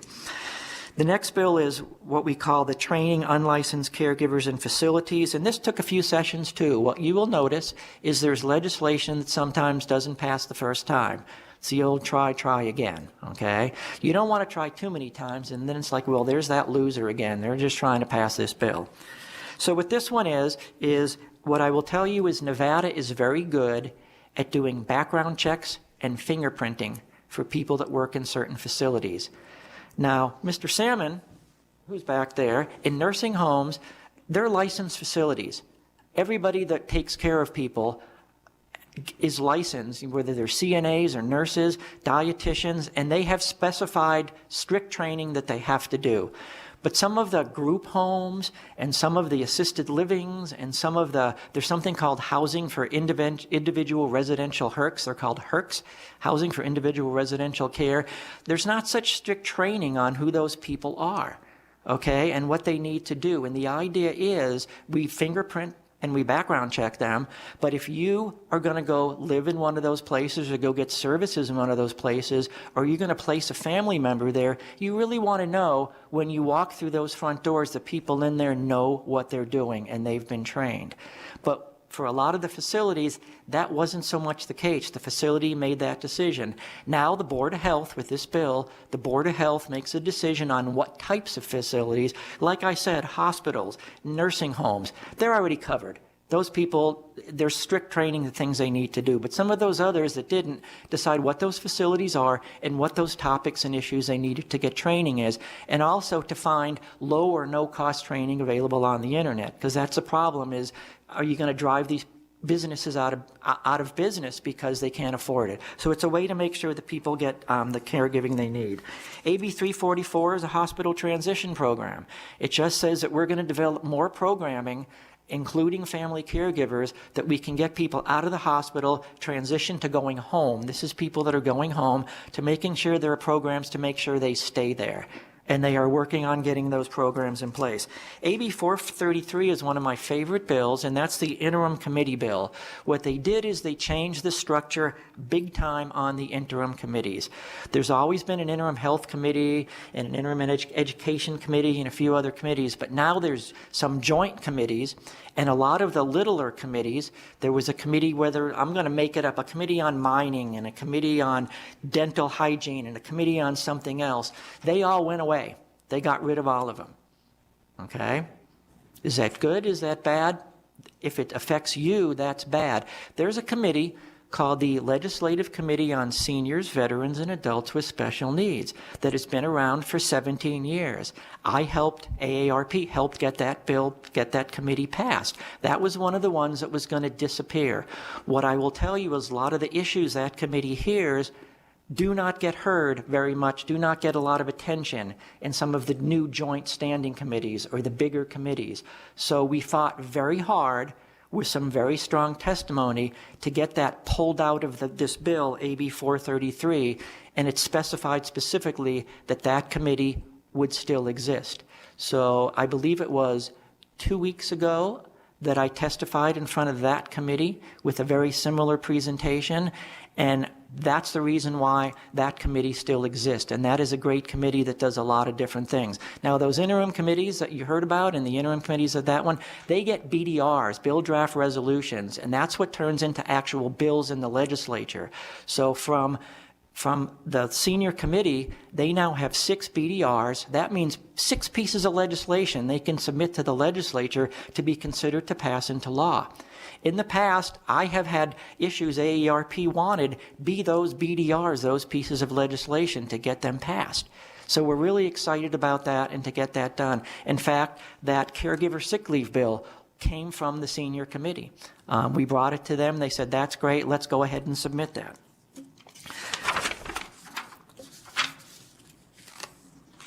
So these are all the health bills, like I mentioned. Let's go over to the Senate side. SB 5 was a telehealth bill, audio only. As we all know, telehealth exploded during the pandemic, and it's a good thing because it really helps a lot of people. Well, telehealth, to some insurance companies and stuff, had to be video and audio. Well, you know, there's a lot of people who are living at home. There's a lot of people that don't have a computer, that don't have a smartphone. and they couldn't leave. In the early days of the pandemic, what did they say? Don't go anywhere, right? They said stay home. So this allowed audio only. You could use your telephone. You could use your telephone and get telehealth audio only. And that was really important. And I put database in there because the state has to come up with a database saying who requests to use it, who uses telehealth. And some of them were things like gender, were things like ethnicity, were a lot of different things. I testified strongly they should also put caregiving, if caregivers access telehealth, and also age. Age was not a factor. We want to know, is the telehealth being done by people 60 plus? Is it done by people 40 plus? That's very important, so we need to make sure that's in there. SB 19 was a background check bill that allowed our federal system and our state system to talk to each other better. Like I said, to do those background checks. We're good at that. We background check people that are going to work with people in facilities, and we fingerprint them as well, and we TB test them as well. But now we have training structure for them too. SB 341 is the disparities training and programs. It requires the state to come up with training for state employees and also to come up with programs at dealing with disparities in certain healthcare issues and different things like that. It's a very good bill that needs to be done, and so that's in there right now. SB 380 is the Prescription Drug Cost Transparency Bill. And what that says is, well, I'll do a little background. Going back to 2017, Nevada was the first state in the country to pass a transparency bill, and it was prescription drugs for diabetes that go up over a certain threshold in price from year to year. The drug companies had to report to the state why, what was behind these increase in costs. What a concept, huh? What a concept. So we did that in 2017. In 2019, we added asthma drugs. Okay? So then they had to report to the state the same thing. Well, that wasn't good enough either. So in 2021, now it's any prescription drug that cost over $40 for what's a single cost of treatment, and that's basically like 1 month or one shot or whatever it is, over $40, because they didn't want, the $5 drug that went to $6, okay? That's a pretty big increase percentage-wise, but it really isn't what they were talking about. So it's drugs that are a little more expensive that went up over a certain threshold either in 1 year or in 2 years. Any drug. The drug companies now have to report, and also the pharmacy benefit managers or the wholesalers. Don't start asking me about prescription drugs because that's a long subject. They have to report to the state what's behind those cost increases. What a great idea. And then the state can look at that information and make some decisions what to do about that. One of the things some states have done is they've had drug pricing boards or drug boards that look at some of this information and say, well, what can we do about that? There are some states that have capped copays on some drugs that say certain drugs, the copay can't be more than this. So that's something for Nevada to consider looking forward. The other one, SB 396, we have seen results already. That's the drug purchasing pool. That allows the state of Nevada to join larger interstate drug purchasing pools. So the more people that get together to buy the drugs, the cheaper they are, right? So we recently joined the Northwest Drug Consortium. And the Northwest Drug Consortium was Oregon and Washington. And you may have read about this recently. We've recently joined that, and as soon as it's official, is anyone in the state of Nevada will be able to sign up for that, and you will be able to buy drugs, and it's any prescription drug that is FDA approved. There's no formulary, for cheaper. Now, if you already have insurance, you can use either one. You can use your insurance. So let's say through your insurance, the drug is $37 or $16 or $92. If through this Northwest Drug Consortium, it's cheaper, you can buy it that way. So it's open that it lets you do that. You don't have to, pick one or the other. You can do either one. So that's a great thing. So that just had it, and that's because of SB 396. SB 420 was a very controversial bill. It's the public option health insurance. And what it does is it authorizes the state, the Medicaid division, to investigate and implement a public option health insurance. It requires all of the managed care organizations that currently are in Medicaid to put a good faith RFP, request for proposal, to join that. The state is far away from doing this. They have until 2026 to make this happen, and they are getting input from stakeholders. I have made public comment at numerous meetings on a variety of subjects. Unfortunately, one of the public comments that I made is I'm listening to the Hospital Association, I'm listening to the insurance company make public comment, I'm listening to all that. I don't hear the public making these public comments on what it's going to look like, how it's going to be built. I said it's that old philosophy of if you build it, they will come. You're not so sure if you don't ask the people who it's for. If we're going to offer this public option, another way for people to buy insurance, you want to make sure the people who know what it is and it's attractive to them and they can understand it. So that was one of my public comments on that. Like I said, that is still in the discussion phase. Nothing will happen until 2026. Let's look at other bills besides health. AARP gets involved in a lot of health stuff. AB 321 was the election bill. The election bill, what it basically did is it made permanent the changes to Nevada elections that were done during the special session with a bill called AB 3. And what AB 3 did is it was the mail ballot bill, is the best way what people know what it is. It says all registered voters would get a mail ballot. Well, AB 321 was a little different. It said all active registered voters, which there's a distinction on whether you voted recently, whether you've updated your address. So it gets rid of that argument that you can say, well, people may have moved and they're no longer there and moved away. If you're not an active voter, then you won't get a mail ballot. But if you're an active voter, registered voter, you will all get mail ballots. There is a way for you to opt out of that by a certain date to say, no, I don't want to get a mail ballot. Now, that bill also said there has to be early voting. Early voting in person will still exist, and election day in person will still exist. There will be drop boxes in the community that you can go drop off your mail ballot, or you can bring your mail ballot to either early voting or to the election day and turn it in. You can't do both. If you mail your mail ballot in and then you go to show up and vote again, they will know. I believe there were 2 people in the state of Nevada who did that, and they caught them, okay? And you can be punished pretty severely for that. That's fraud. So that's the election bill. So AARP is involved with voter engagement, and we're going to be going out in the community and telling people, make your voice heard. Make your voice, whether you choose to do it by mail or in person. Early voting is a big deal here. A large percentage of us are vote early, and that's a great thing to do. AB 388 is the broadband bill. We all know there's a digital divide. What this bill does, it creates a voluntary fund to put grants out to help provide infrastructure and other things in some of the rural areas of our state where they do not have broadband. They also have to put together a report every year on where broadband is available and where it is not. What I will say, this is a great thing, but part of the ARPA funds, and when I first heard ARPA for the American Rescue Plan, they kept saying ARPA, and I said, are they saying AARP? I'm not quite sure. But now I've heard it so many times, and I know they're not, is some of the ARPA funding could go towards broadband. And Governor Sisolak announced that he was using $500 million of the discretionary money from ARPA to initiate broadband infrastructure in our state. And that's going to really help a lot of people, because a lot of us, I have Cox Internet in my house, and I have a computer, and it's easy, and I can do a whole lot. We are very fortunate. The people that don't, it's very difficult for them. It's very difficult for them. There's also a new program called the American Connectivity Program, the ACP, and that is a federal program where people can get a discount. You can get a discount on internet in your house and also some funding to help you buy a laptop. I think it's $50 or $100, but there's criteria for that as well.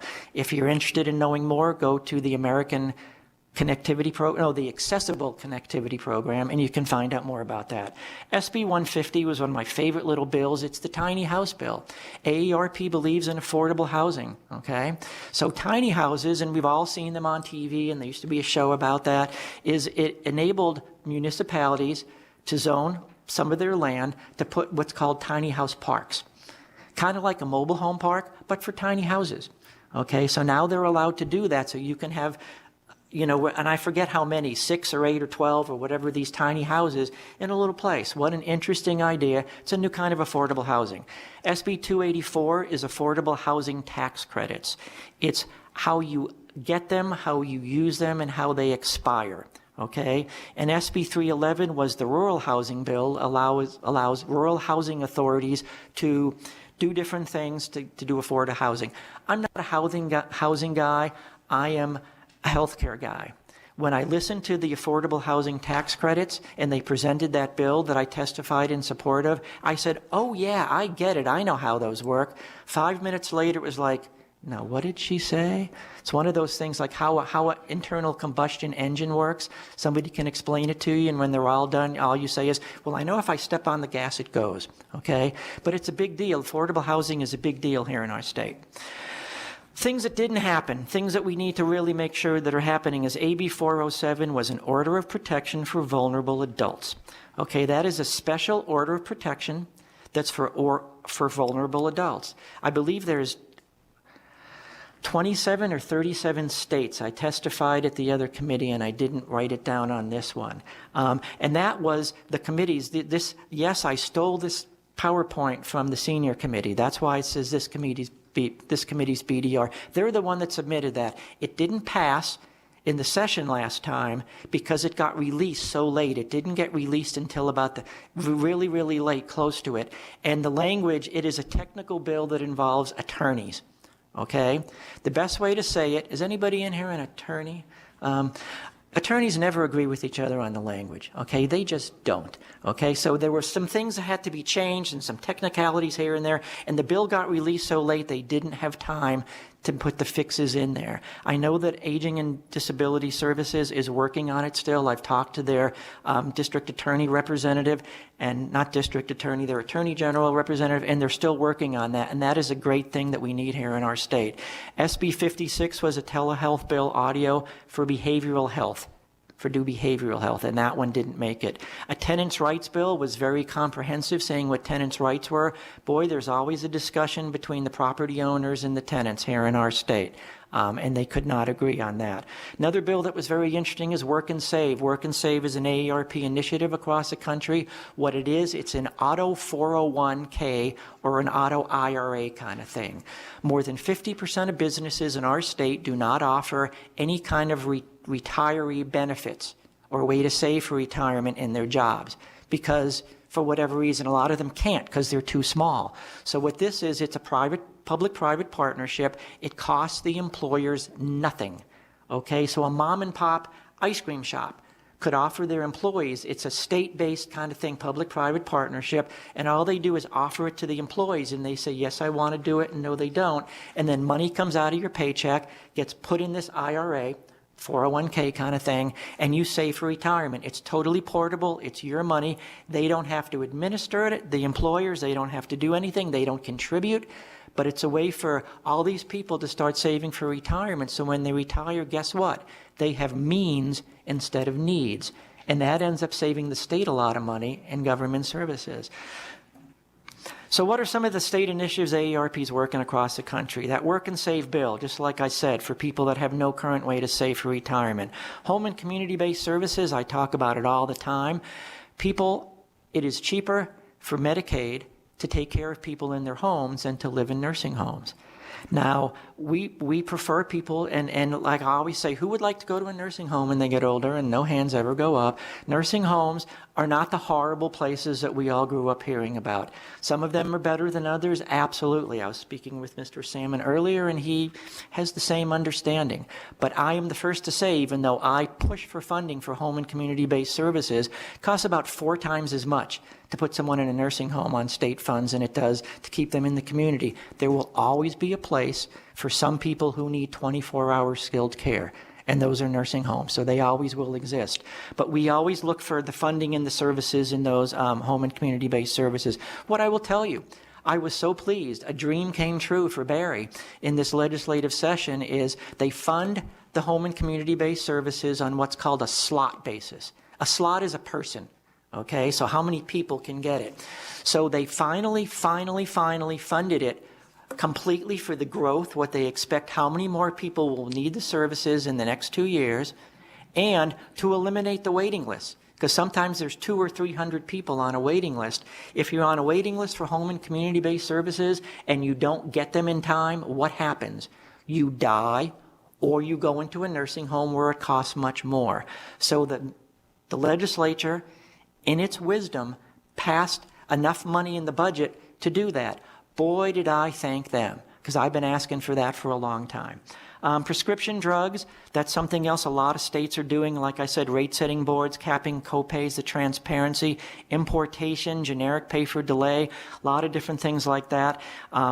Basic things to access to quality, affordable health care, things that I talked about already. Consumer protection stuff, payday lending. I was involved, I sat at the table for the first payday lending bill that Speaker Barbara Buckley had, and what I will tell you is there was about 8 people at the table ready to testify, and 6 of them were against regulating payday loan bills, and me and the general from the military were in favor of this bill that was going to slow down the payday loan industry. Because originally, I'll tell you, the military, you go to a military base, and right outside the military base, there's millions of payday loan places.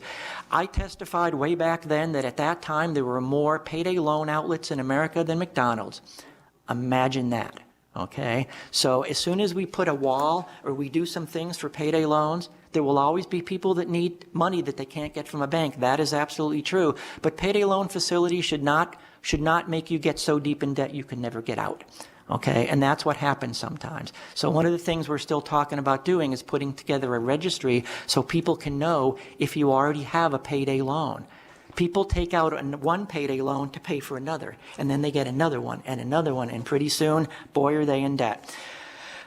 Where am I? Consumer protection, affordable housing, including ADUs, accessory dwelling units, or granny flats. I don't know if that's going to really happen at the state level. It usually happens at the municipal level. So let's say the city of Henderson or North Las Vegas or something would allow those. And there can be zoning, and you can make it be that way or that way. A big thing they're talking about right now is the Airbnbs, right? Okay, are you in favor of them or are you not? It's a good way for older adults who have property they're not using to make extra money, but who wants a party house next to them in a neighborhood? So there are considerations that have to be looked at. So I think those are all really important things to consider. Something else I wanted to mention, there's a couple more things I wanted to talk about before I'm done, and the next people get to go, if I can find my sheet, is something I want to let you all know about. Okay, that is really important that you be informed about, is people on Medicaid. Okay, during the public health emergency, the pandemic, no one is allowed to be disenrolled from Medicaid. That's a federal ruling, okay? So if you lost your job and you didn't have money and you get on Medicaid, you're on Medicaid until the public health emergency is over. Okay, now some of those people may have gotten jobs again, and they're making money, or some situations have changed, they're no longer as sick, they don't need Medicaid, whatever it may be. So as soon as the public health emergency is over, they're going to start doing redeterminations and disenrolling people from Medicaid. Now that's a good thing, because people don't need it for the rest of their lives, maybe not, especially maybe they got a job and they're above the income limit. Okay, so AARP was very concerned about that. We wrote a letter to the governor and to Director Whitley of Health and Human Services and said, hey, we need to be really careful about this. We need to make sure that we have everybody's correct address. So if they moved or something else happened, you don't send them a packet and then it doesn't come back, so you just disenroll them. Okay, we need to make sure that people who need Medicaid health care are still getting it. So we had some really good things done, some good discussions. Anybody who is disenrolled because now their income is too high will be automatically referred to Nevada Health Link. Nevada Health Link is the exchange where people can buy insurance a little bit cheaper and get subsidies from the government. So they will do that. They're also going to be using other agencies and reaching out to make sure everybody's address is right, what they need. Something that I just got this week, I got an email from the Medicaid administrator who said, Barry, I know you're interested in that. We now have a website where people can go talk about what members can go to find out about this redetermination process, what they need to do, how they need to fulfill it. They need to make sure we have their address. And it also has information for providers and community partners to spread this information in the community, so a lot of people aren't going to get kicked off of Medicaid that shouldn't get kicked off of Medicaid. So I wanted to inform you of that, because that's an important program that provides a lot of health care for a lot of people. The last thing I want to mention is prescription drugs. If you are AARP members, boy, you get email from us and you get stuff on prescription drugs. AARP is still fighting very hard for Congress to pass prescription drug, lower the cost, including allowing Medicare to negotiate. That is a big deal that will truly help lower the cost. We had a virtual press conference on Tuesday with Senator Rosen and Senator Cortez Masto, who both said on our virtual conference that we support all those provisions. We want Medicare to negotiate. We want to cap insulin. We want to cap Part D at $2,000. And we want to penalize drug companies for drugs rising more than inflation. So AARP is fighting really hard on that. I think that's really important. We're going to have a teletown hall and do some things letting people know about that. So those are some things I just wanted to inform you about things affecting older adults. And the last thing I'm going to mention is the nursing homes, and I spoke with Mr. Salmon about that, is we sent something to the governor, and I'm working with Immunize Nevada, is we did pretty good at getting the initial shots in people's arms, both staff and residents. The booster shots, not so good. Okay, so we're working on making sure that the residents and the staff get the booster shots they need to, because these are very vulnerable people. So that's kind of what I wanted to tell you. I'm ready for questions now, although in my history of doing this in front of the legislature, people don't usually ask me a lot of questions because they don't want me to start talking again. Thank you very much. I have a question.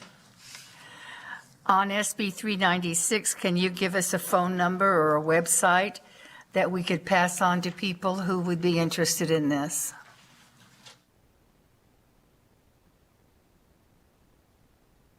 For the record, Barry Gold with AARP Nevada. I don't have a direct phone number. We're still in the process of filling out the paperwork to actually join the Northwest Drug Consortium. So it hasn't happened yet. If you call... I would imagine if you call Nevada Health and Human Services and you either ask the Aging and Disability Services Division might be the one who would know that, because they're in the process. I believe, I think it was Beth Slamowitz who's released the public. She had the press release on it. I don't want, if I knew her number, I wouldn't give it to you all right now anyway.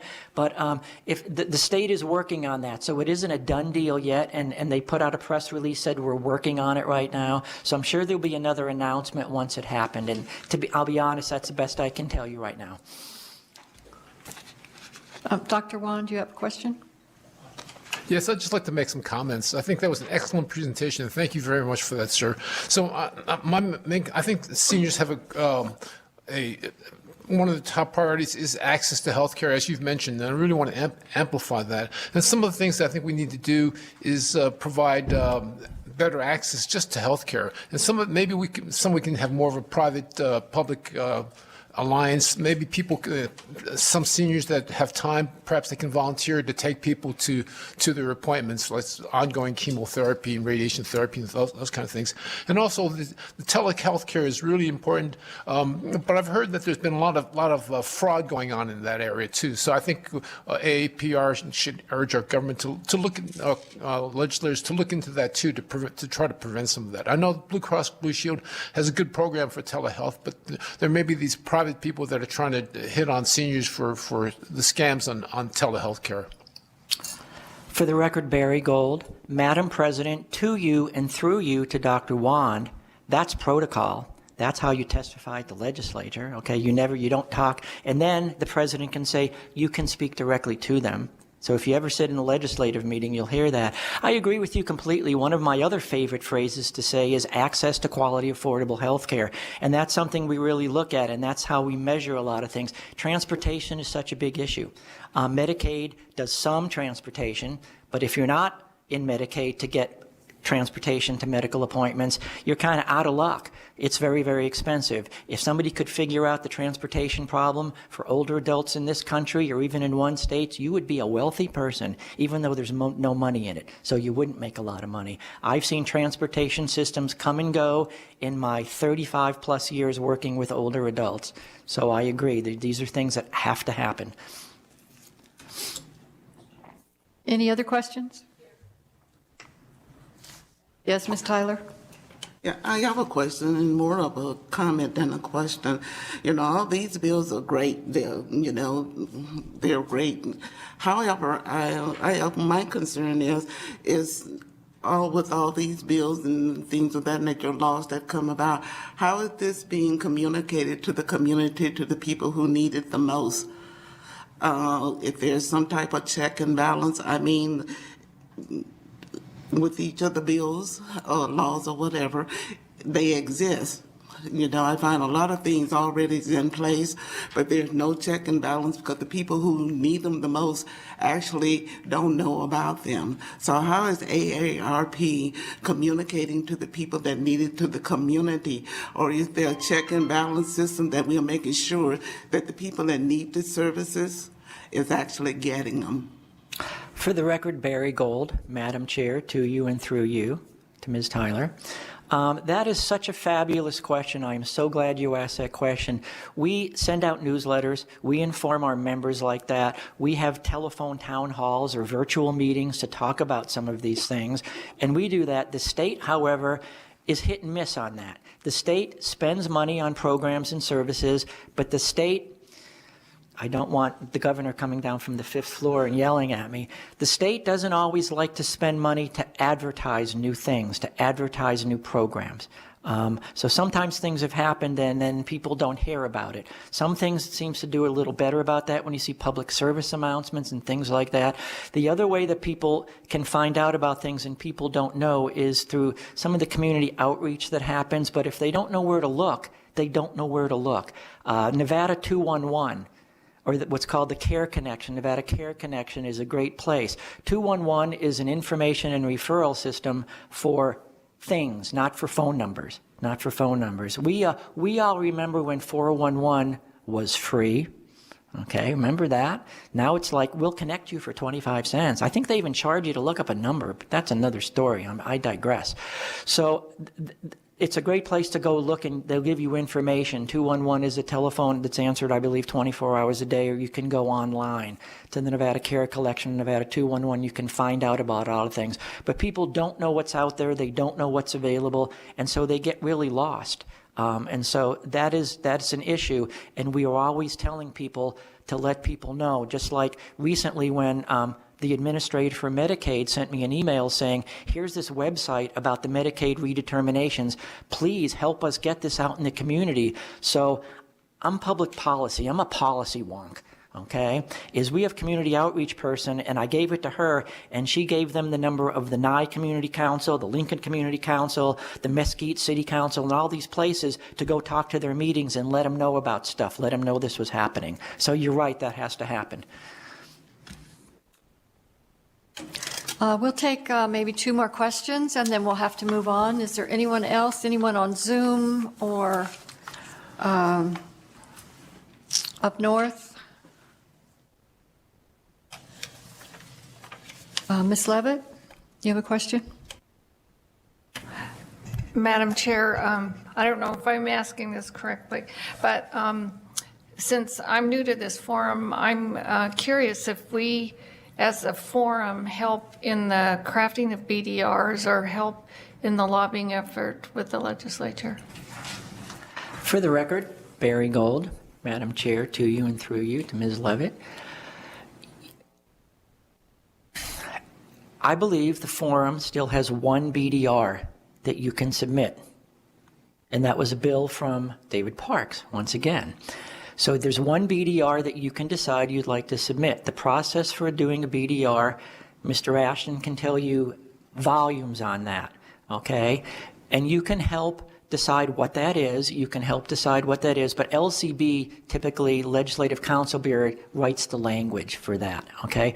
But in terms of lobbying for bills, yes, you can certainly do that. There will be times, let's say if there's an AAR priority piece of legislation, the caregiver sick leave bill, I will call Mr. Ashton or I will call Ms. Alvarez, and I'd say the hearing for AB 190 is next week. We would love it if the silver-haired forum would come and support the bill, okay? Now, the forum has to make a determination what they would like to support. and how they would like to do it and who's. I heard someone say that they've done that before, because obviously 7 of you can't say, I'm representing the forum and we support this bill. So you usually pick someone to do that, and you want really good, tight testimony. So yes, you're allowed to do that, but you know what? As individuals, Ms. Woods and Mr. Wand and Ms. Tyler and Ms. Levitt and Mr. Silbercross, as an individual, you can certainly say, I personally think this is a great idea. So you can still do things as an individual, but as a group body, yes, you are allowed to do that. Last question from Dr. Jordan. For the record, Marilyn Jordan, I have a question. I'd like to know if AARP is going to address the major systemic failure of the unemployment insurance program.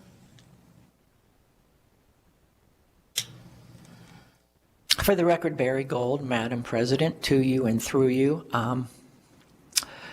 Every state is involved in different ways. AARP Nevada has not gotten involved with that. I personally understand what you're talking about. We get more involved in what we call work and jobs and doing things. We have a program, we have a work search program here in our state to help people get retools, and a small Title V program to hook them into that. So that's kind of the avenue that we're looking into doing that. But in terms of like for example, the Nevada unemployment system and the things that we have done, no, we have not gotten involved in that.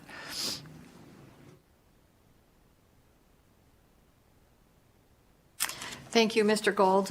We appreciate your time and insight into these legislative measures. And I want to personally tell you thank you very much. I know we've worked together at the legislature on these senior issues, and I'm sure we will again. Appreciate your time and giving us all this information.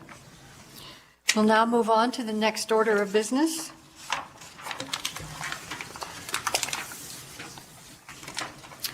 During our next agenda item, we will hear from representatives of the Aging and Disability Services of the Department of Health and Human Services. They will provide an overview of the programs and services delivered by ADSD. Forum members may ask questions at the conclusion of the presentation. Ms. Cole and Ms. Richards, feel free to begin when you are ready. Good afternoon. My name is Jennifer Richards. I serve as the Chief Elder and Disability Rights Attorney for the state of Nevada. This morning I have with me Marie Coe. She is the Long-Term Care Ombudsman Supervisor. Bear with me, Mr. Gold is a tough act to follow, but we will do our best. I will address the first few slides and then I'll turn the presentation over to my colleague.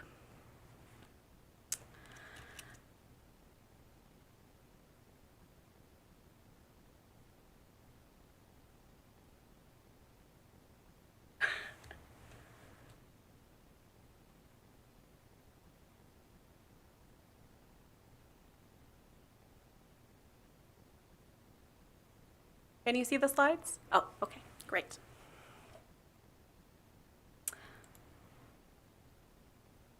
So Aging and Disability Services Division serves across the lifespan. Our mission is to ensure effective supports to meet the needs of individuals and families, to help them ultimately lead independent, meaningful, and dignified lives.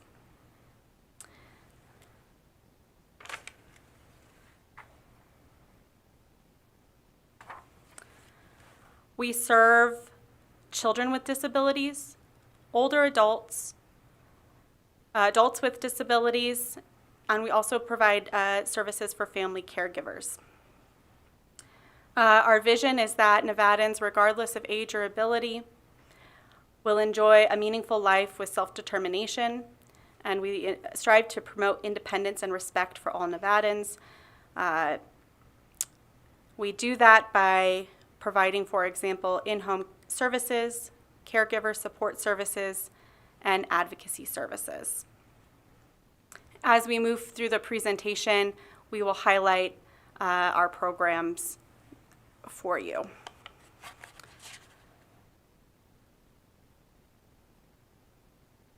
The first program that I'd like to highlight for you is our Office for Consumer Health and Assistance. We call that OCHA. OCHA provides education and advocacy to those that have insurance. And one of the great things that they do is help to arbitrate and resolve disputes between out-of-network healthcare providers and health plans if the claim is under $5,000. This is an incredible service in the community, and it's kind of a secret. So utilize this service. They are incredibly talented ombudsmen that work under OCHA.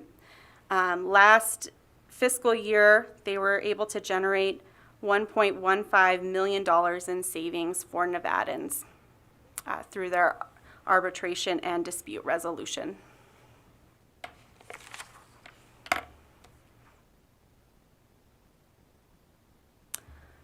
Next is our long-term care ombudsman program, so I'll have Marie speak about that. Good afternoon. My name is Marie Coe, and I'm the Long-Term Care Ombudsman Supervisor for Northern Nevada. Our Long-Term Care Ombudsman program, we advocate for residents in any long-term care setting, such as skilled nursing facilities, residential facilities, or group homes, you may hear them called, and homes for individual residential care. At times, we may also go into the daycare settings and facilities for long-term rehab and providers of living arrangement services. The Long-Term Care Ombudsman program ensures resident rights in these settings, such as receiving quality care and respect. We also investigate complaints and conduct regular facility visits when there are no complaints. We use a person-centered approach, so we go with the resident's guidance on how we conduct our investigation. One situation I'd like to share with you regarding our program, we were able to provide advocacy for residents in long-term care settings and one resident who was inappropriately placed in a locked facility. We advocated for the resident to be reassessed by his physician regarding his care needs and cognition, as well as obtaining legal representation for this resident. We were able to assist with terminating a legal guardianship. The resident was able to move back to the community with supports and has been successful.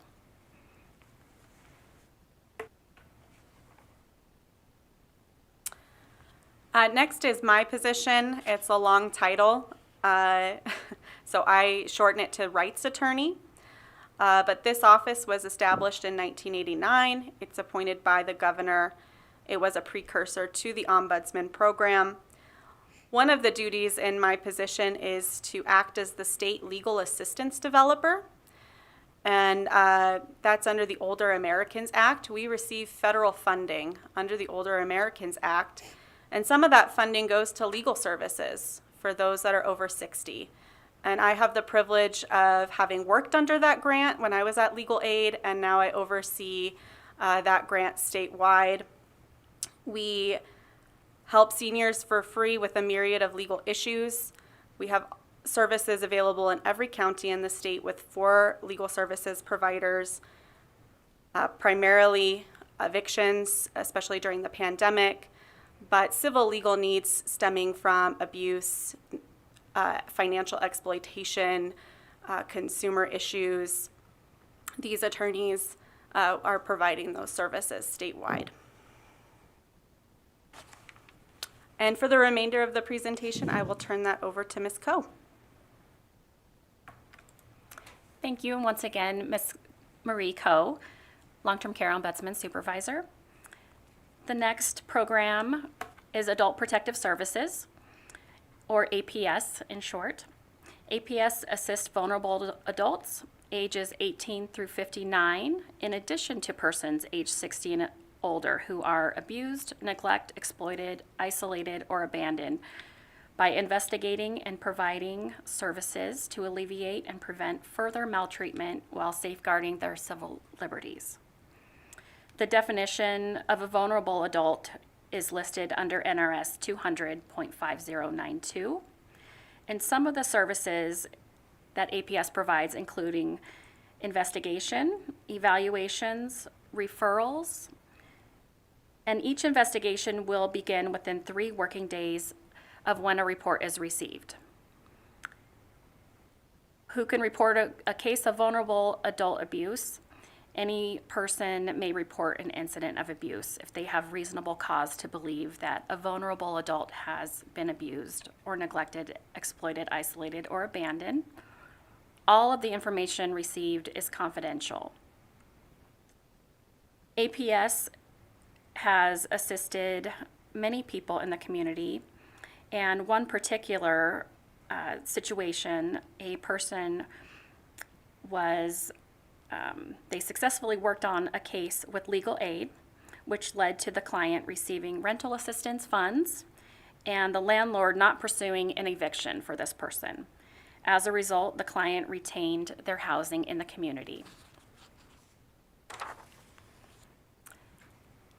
The next program is Developmental Services.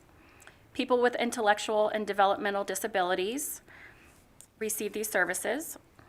Statewide, ADSD has 3 regional centers in Carson City, Reno, and Las Vegas that provide services to eligible children and adults with a diagnosis of an intellectual disability or a closely related developmental disability occurring before the age of 22 years old.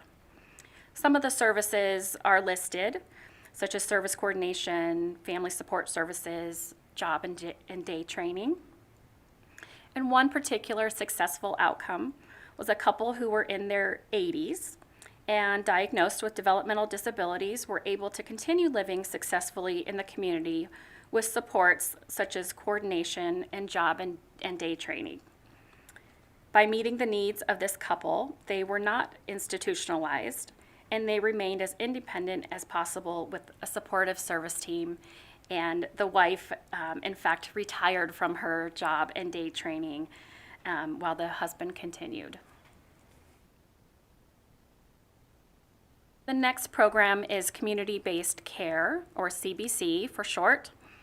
The home and community-based services keep older adults and individuals with physical disabilities in their homes and avoid long-term care placement for as long as possible. This is similar to what Barry was talking about, trying to offer services in the home and in the community to avoid nursing home placement.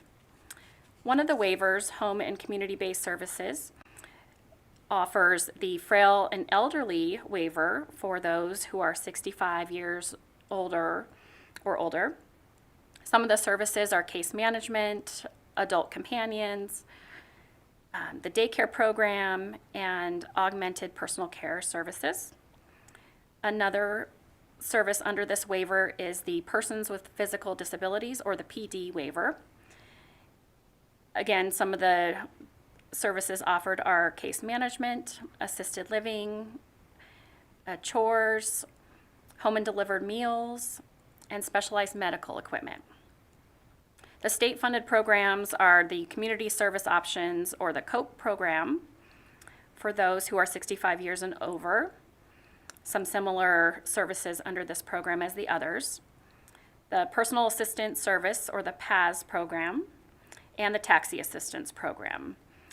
The Taxi Assistance Program provides discounted taxi cab coupon books for those in need for transportation options in Las Vegas, which helps for those to get to their medical appointments and around the community.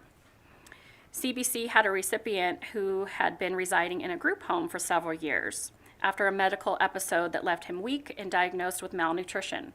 The home and community-based services waiver for the frail and elderly allowed this recipient to receive the care he needed to get stronger and regain his independence. He had a goal of returning to the community after several years of residing at the group home. He was able to transition to his own apartment. And through case management services, the recipient was able to secure housing, nutrition support, prescription delivery, and transportation for his doctor's appointments. The recipient's physician, who he saw at the group home, was also able to make home visits and ensure the continuity of care. The recipient was very appreciative of the assistance and was able to received and fulfill his goal of regaining his independence out of a facility. Next is the Planning, Advocacy, and Community Services, or the PAC unit. They are responsible for strategic planning, gap analysis, and coordinating the efforts of the state, local, and community partners. The PAC unit plans, implements, and oversees a variety of home and community-based services for older adults, people with disabilities, and family caregivers. One of those we spoke of earlier, Nevada 211, where you can access many services available. Another is Relay Nevada, access to telecommunications for those who are deaf, hard of hearing, and speech impaired. Sign language interpreters, and senior and disability prescription programs. And for the PAC unit, one of the larger services is the home and delivered meals in congregate meal settings that allow the low-income community members to access nutritious food on a regular basis. And another service is that transportation to also allow seniors to attend doctor's appointments and continue the integration into the community. This is important to help seniors stay in their homes and be able to maintain their health and access nutrition.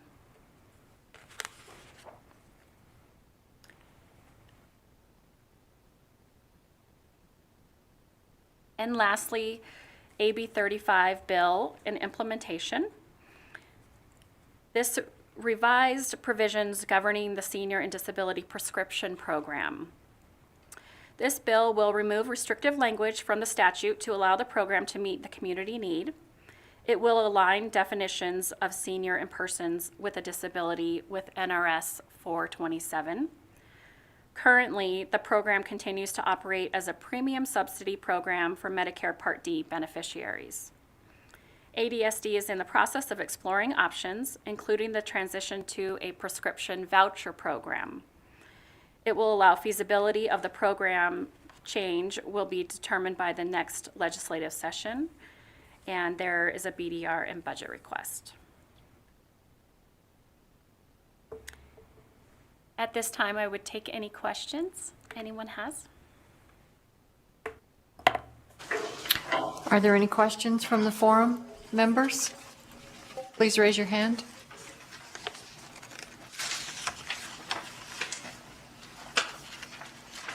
Is there anyone on Zoom? I can't see if there's anyone on Zoom.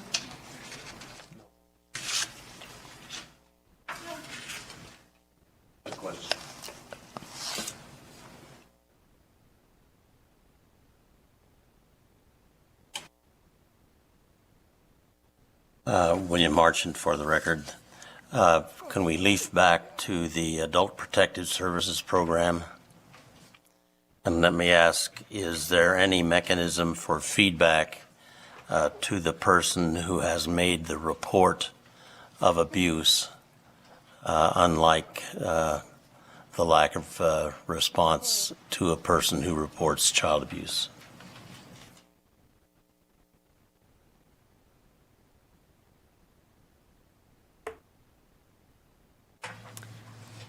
Jennifer Richards for the record. Madam Chair, to you and through you, the confidentiality of the APS records and investigation is governed by NRS 200. And so the investigation can only be communicated directly with the individual or the authorized persons in the statute. Typically, that does not include the reporting party. Thank you. Thank you. Anyone else have a question? Dr. Jordan? For the record, Marilyn Jordan, I want to take this opportunity to thank you for this comprehensive report and look forward to hearing from you with updates. Thank you very much. Thank you. I have a question. Fran Alvarez, is this income-based for people to get help? And is there any charges for it?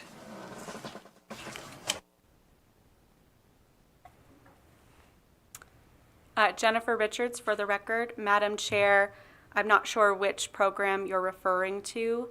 For example, legal services is not income-based, and that's specifically stated in the Older Americans funding that it should not be income-based, but some of the home and community-based waiver services that are federally funded are income-based.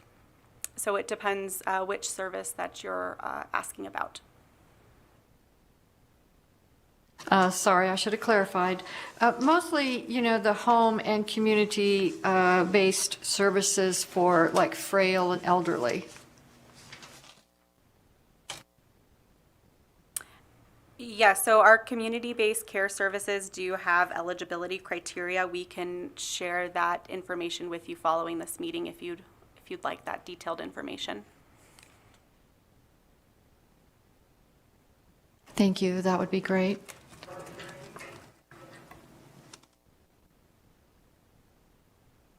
You have a question, Dr. Wand?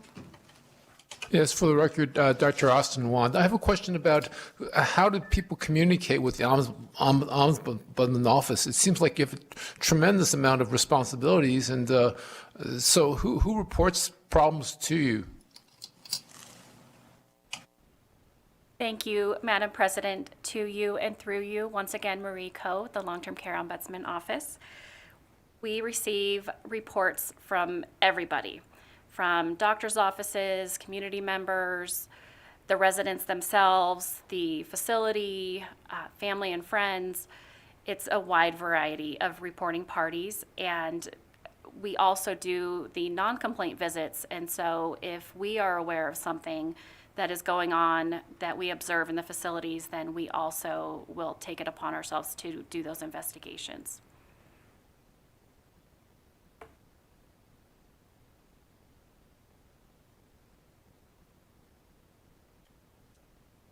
Thank you. I don't see anyone else with a question. No one has their hand up. Thank you, Ms. Coe and Ms. Richards, for this presentation and the work you do at ADSD. We will now move on to the next presentation.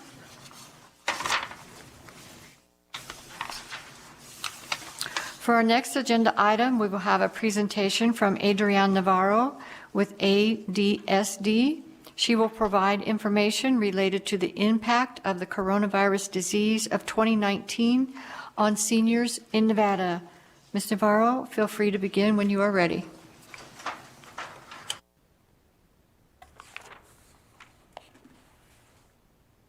Thank you, Madam Chair. This is Adrienne Navarro. I'm the Chief of Advocacy and Community Services with the Aging and Disability Services within our Planning, Advocacy, and Community Services unit. Thank you for having me here today to talk about the impact of COVID-19 on seniors here in Nevada. In terms of what I'll be covering today, I'm going to talk about the impact of COVID-19 pandemic, some COVID-19 data related to the pandemic and older adults, the ADSD or Aging and Disability Services Division's response to the pandemic, as well as some information about this post-pandemic world that we might be entering now and what that future looks like. So when we look at the impact of COVID-19 on older adults, and really all people in general, but focusing on older adults, one of the biggest items that we identify is social isolation. That had a huge impact on older adults in terms of our community really shut down. People were required to stay at home. There was social distancing in place. Even when people did start to go out and about a bit, there was still social distancing. People were wearing masks. All that impacts that social isolation and people not connecting to each other anymore. But in terms of our community settings that shut down, where older adults often congregate, we're looking at our senior centers, our adult daycares, even libraries, places of worship. So people could no longer congregate in those areas, and it really led to a lot of social isolation. A second factor in that is that some of those places were actually locations where individuals obtained some services. So it might have been where a senior center is where an individual went to eat their lunch every day. That shut down. So then there was an impact in terms of the nutrition and food for older adults as well. When we look at in the home, social isolation was affected there as well, in that, again, people were isolating in their home. Services such as personal care services or home health were reluctant to go into homes, or maybe couldn't go into homes. There were caregivers that were sick themselves with COVID-19, or maybe the person who was receiving care was sick and they were truly isolated in their home. So that was very challenging, and when people weren't coming into the home, it led to much more social isolation. That's the same with family and friends. A lot of us really hunkered down in our homes and we didn't see our family, we didn't see our friends. So again, that social isolation component. In our long-term care facilities and our congregate residential settings, we heard in public comment from Mr. Salmon at the beginning of the meeting about the impact that had to the residents in the long-term care facilities.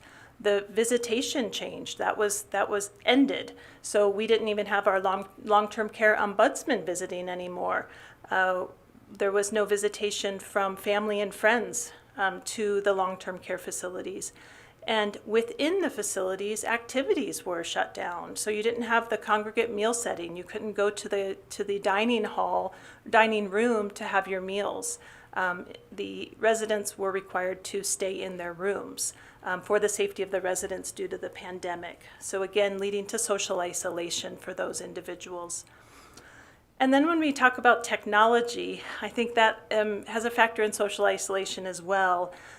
We've heard that some people don't have internet access. We have that digital divide here in Nevada, that broadband issue. So there wasn't access to the internet for some people.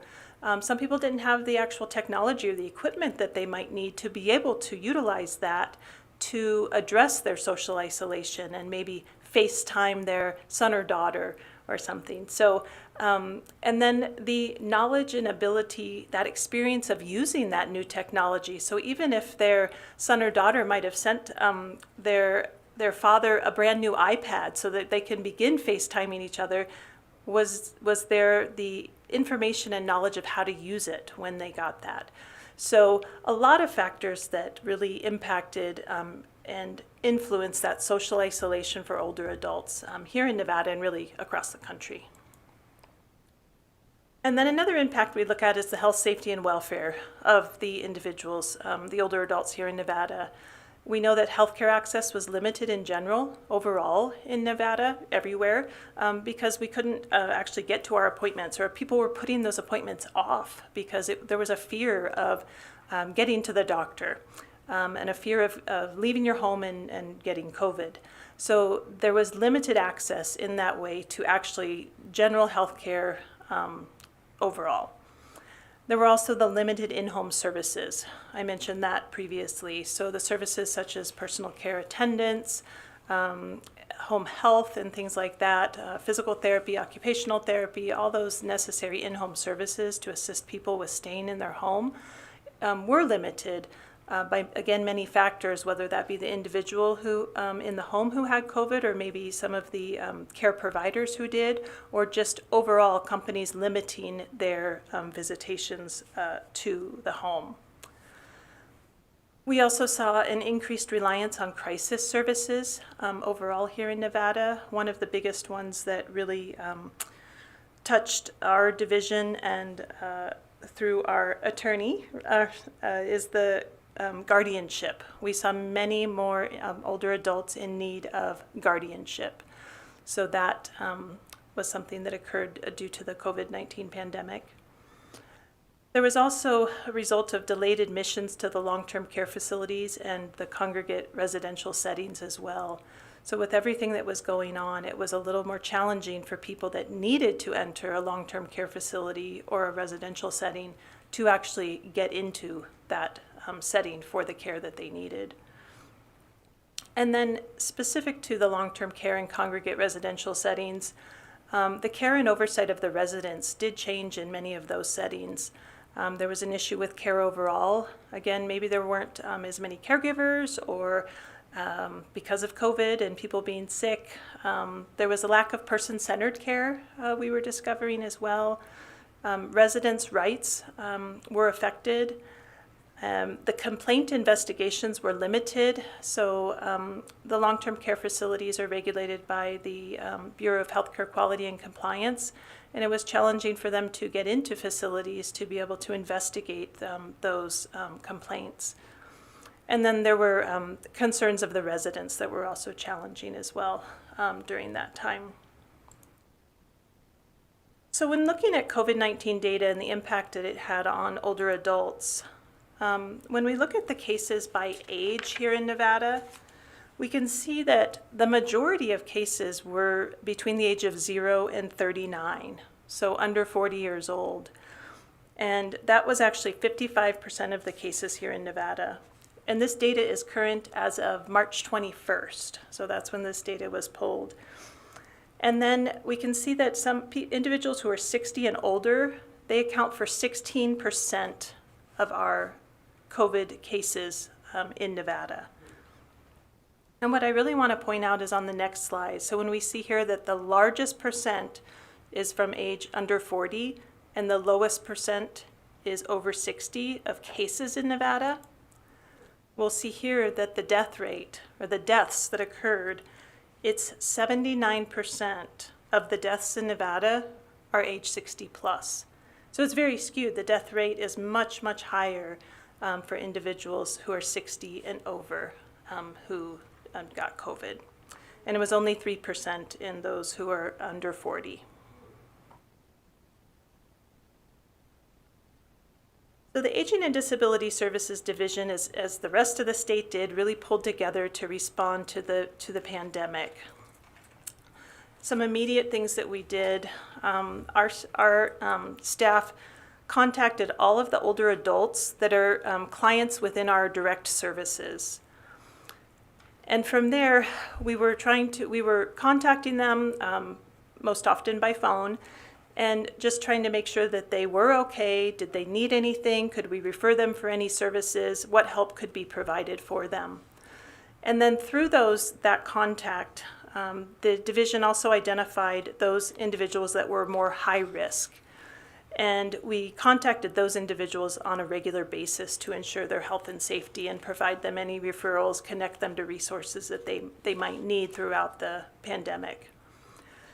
And then our Adult Protective Services unit did continue to conduct home visits, and they were creative with that. They did interviews, taking safety into mind through the pandemic, and they did outdoor visits, such as on somebody's porch, through a window, but they were creative in that to be able to continue the vital services that they provide. Some other innovations that occurred, we were very fortunate to have our community provider network really pull together something called the Nevada COVID Aging Network Response. And this was a rapid response that occurred to be able to assist people with immediate needs during the pandemic, including food, medication, and telehealth services, and social support programs. So individuals were able to contact what was called Nevada CAN, and they could be directed to the appropriate supports that they were looking for. Our long-term care ombudsman program, they purchased tablets for every long-term care facility in the state to increase communication. Again, that component of social isolation and how we could help with that, tablets were provided to every long-term care facility. They purchased, I don't know if anybody saw these or heard about them, but purchased visitation booths for all of the skilled nursing facilities as well.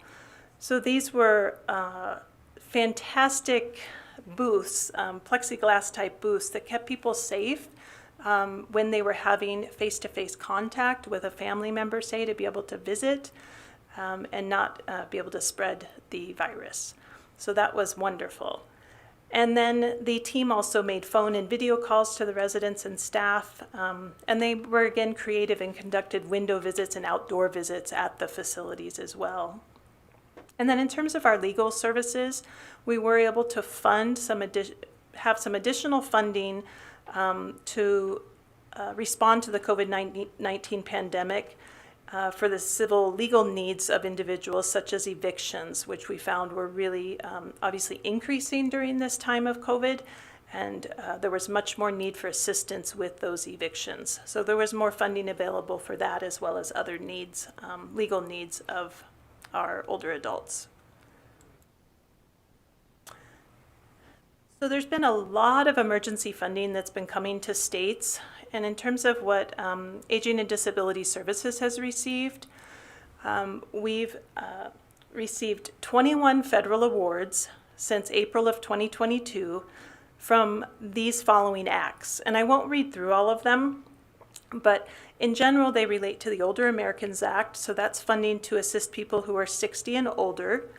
Also, our No Wrong Door Aging and Disability Resource Center system. So that's a system to help people access services, receive information, navigation, and case management for services that they need.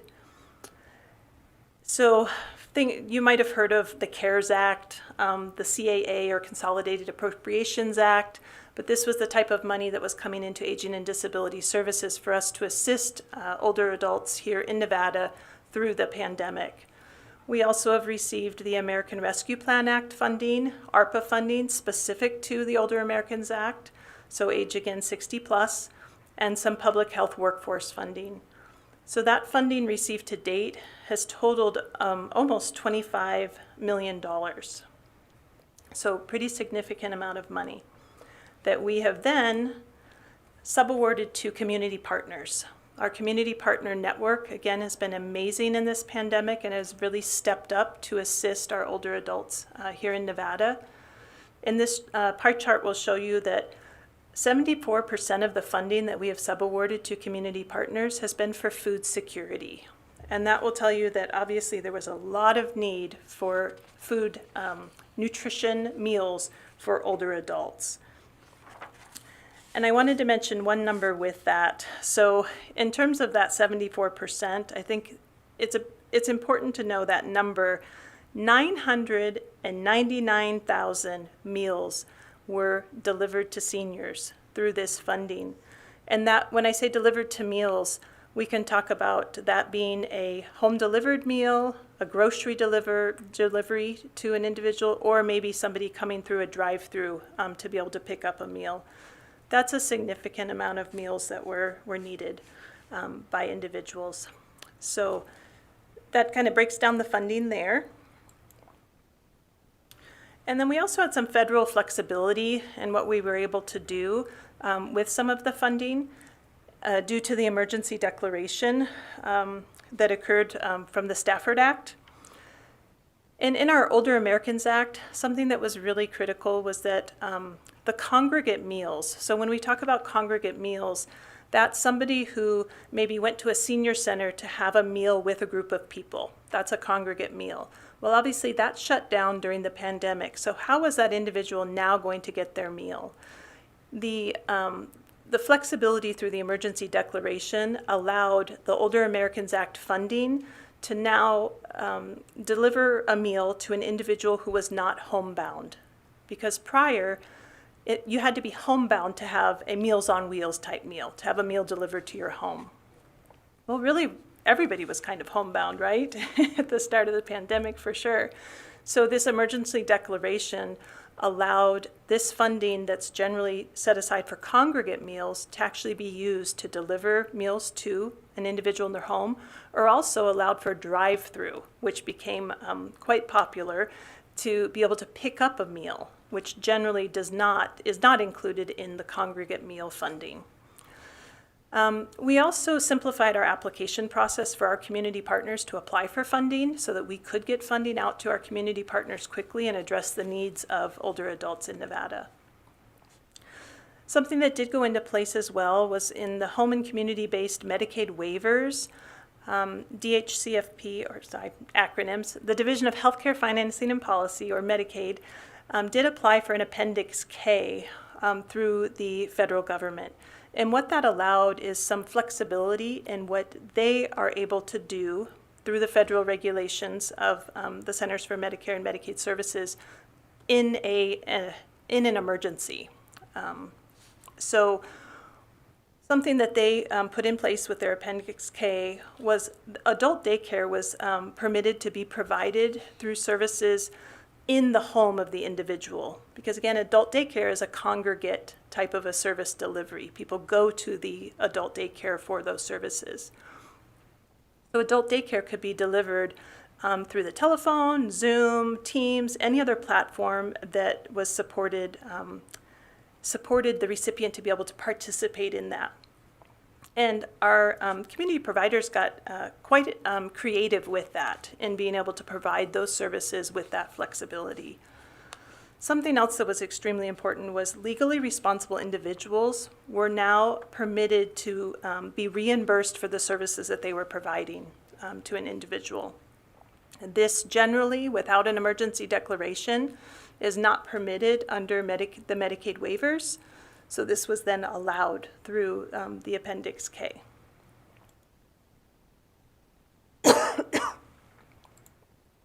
And then in looking at the future, this is somewhat challenging, our post-pandemic, our new world. We know that the level of funding is not going to continue as it has with this emergency funding that's been coming into the state. So we've been supporting a great deal of services with this emergency funding that at some point is not going to be here anymore. So we have a greater need from the older adults in Nevada for the services that we provide. And we don't have the information yet as to whether that's what we call kind of people coming out of the woodwork through this pandemic. Did they need these services all along and they just didn't know about them and maybe heard about them through what was going on with the pandemic? Or are they going to need these services ongoing? So where they just the pandemic created that need, and now they will need to continue receiving the services. We don't have data on that yet, but we feel that it is going to be something that will be a challenge for us in addressing the number of adults, older adults in Nevada who need services when our funding stays the same. So the hope would be to maintain services, but we are predicting that there'll be some gaps in direct services and unmet needs for older adults, including food security, social supports, and then navigation assistance. So challenges that everyone's facing really include inflation. So when we talk about the inflation related to food, and we have congregate meal sites or we have home delivered meals, the cost of food has gone up, yet the rate that we can provide our community providers for food has not. Sorry, I've got a tickle in my throat. When we look at the price of fuel,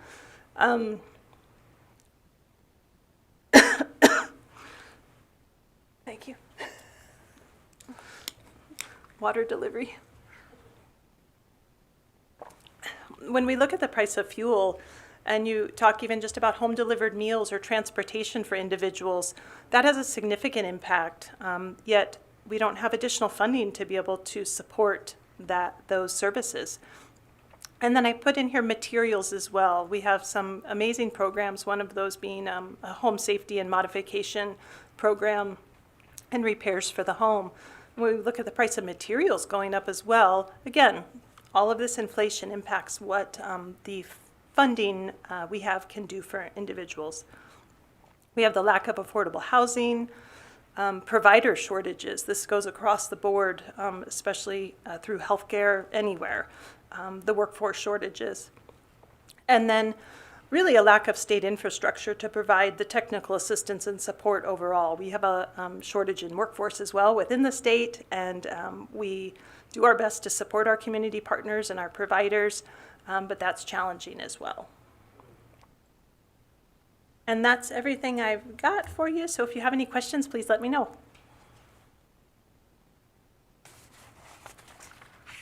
Dr. Juan?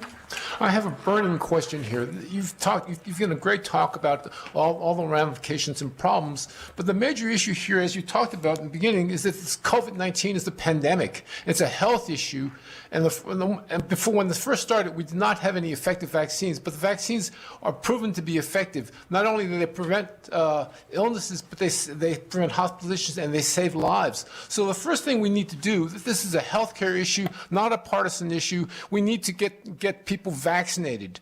And I don't care what people say about this. They can put any kind of false news they want out for it.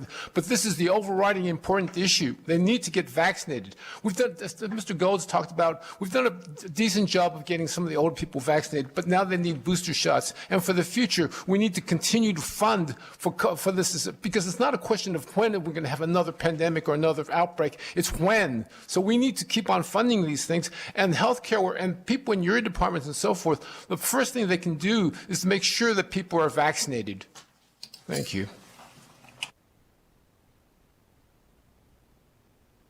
This is Adrienne Navarro for the record. Thank you for that comment.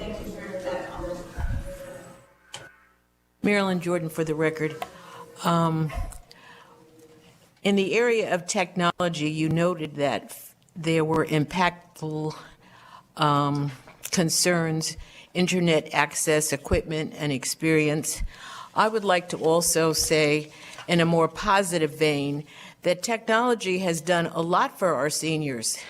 Many of our seniors who never even addressed anything that deals directly with technology are now able to deal with Zoom. They know about smartphones, they know about emails, and it's become an entertaining way of life. So I think that it helps us all to understand that while we're looking at those things that are negative, we also need to look at those things that are positive. I have visited many, many centers where people are looking at iPads and working with iPads and playing games, and I think that's very positive. So I think that when we look at the negative, we also need to be addressing the positive. Thank you very much. Adrienne Navarro for the record. Thank you. I couldn't agree with you more, and that's absolutely been a positive that's come out of this. I think with our long-term care ombudsman program providing tablets to all of the long-term care facilities, that was something huge as well, and people learning to use those tablets and being able to communicate with their family. So absolutely, thank you.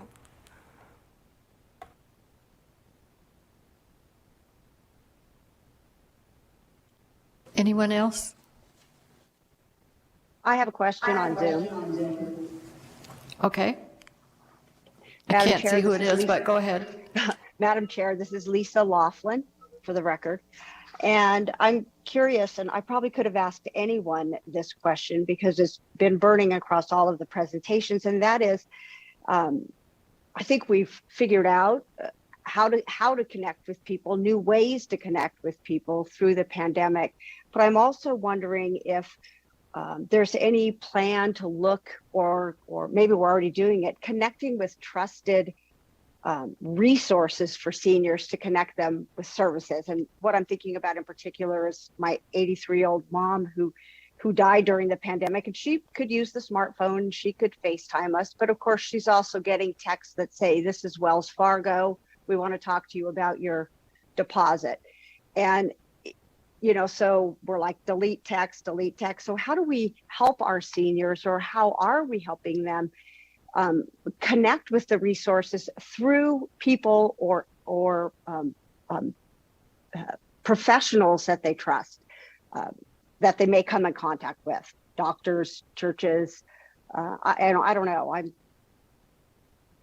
curious. So this is Adrienne Navarro for the record, and that's a great question as well. And I think that something specific that comes to mind to me is our Nevada Care Connections, or our No Wrong Door system that we have here in Nevada, where individuals can contact a Nevada Care Connection and be able to have the assistance in identifying the resources that they might need. And I also think, I see Cheyenne on the screen now, but my counterpart, Cheyenne Pasquale, will probably be able to answer this question with some more detail as well.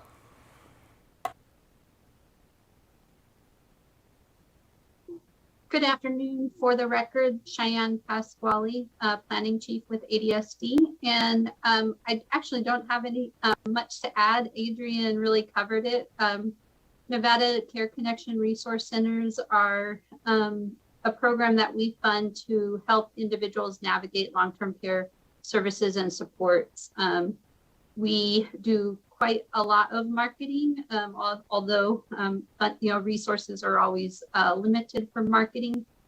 But we are also working with UNR on a project where we have been doing a lot of outreach and education to medical providers about Nevada Care Connection to increase the word and the awareness of Nevada Care Connection services for individuals. And I will say Nevada Care Connection services are available throughout the entire state.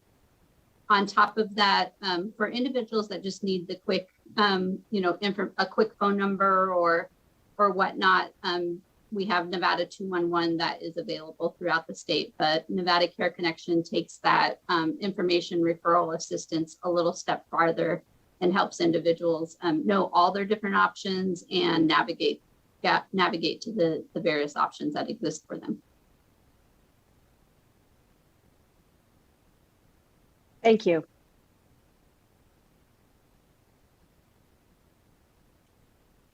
I'm not seeing any other questions. I have a question, Madam President.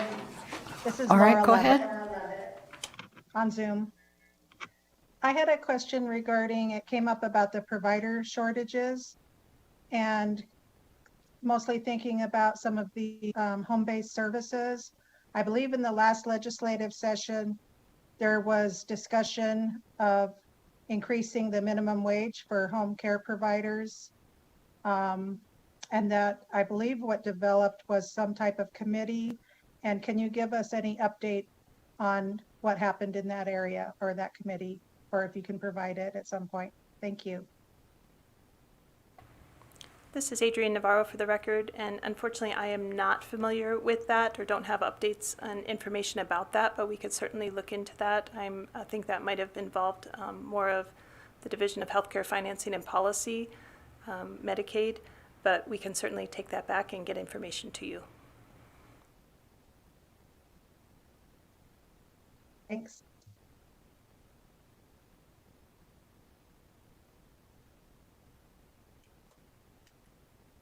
Any other questions?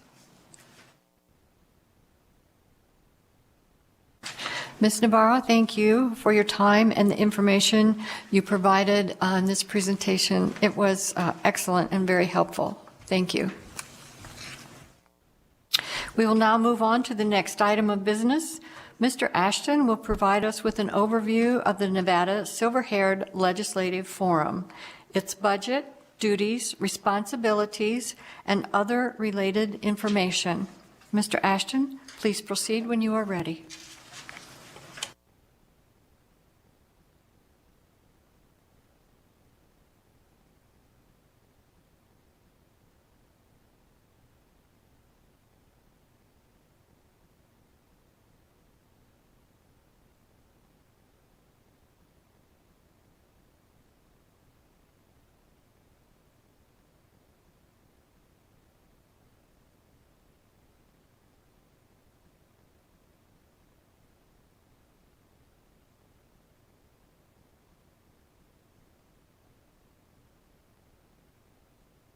Thank you, Madam President. For the record, Patrick Ashton, Legislative Council Bureau.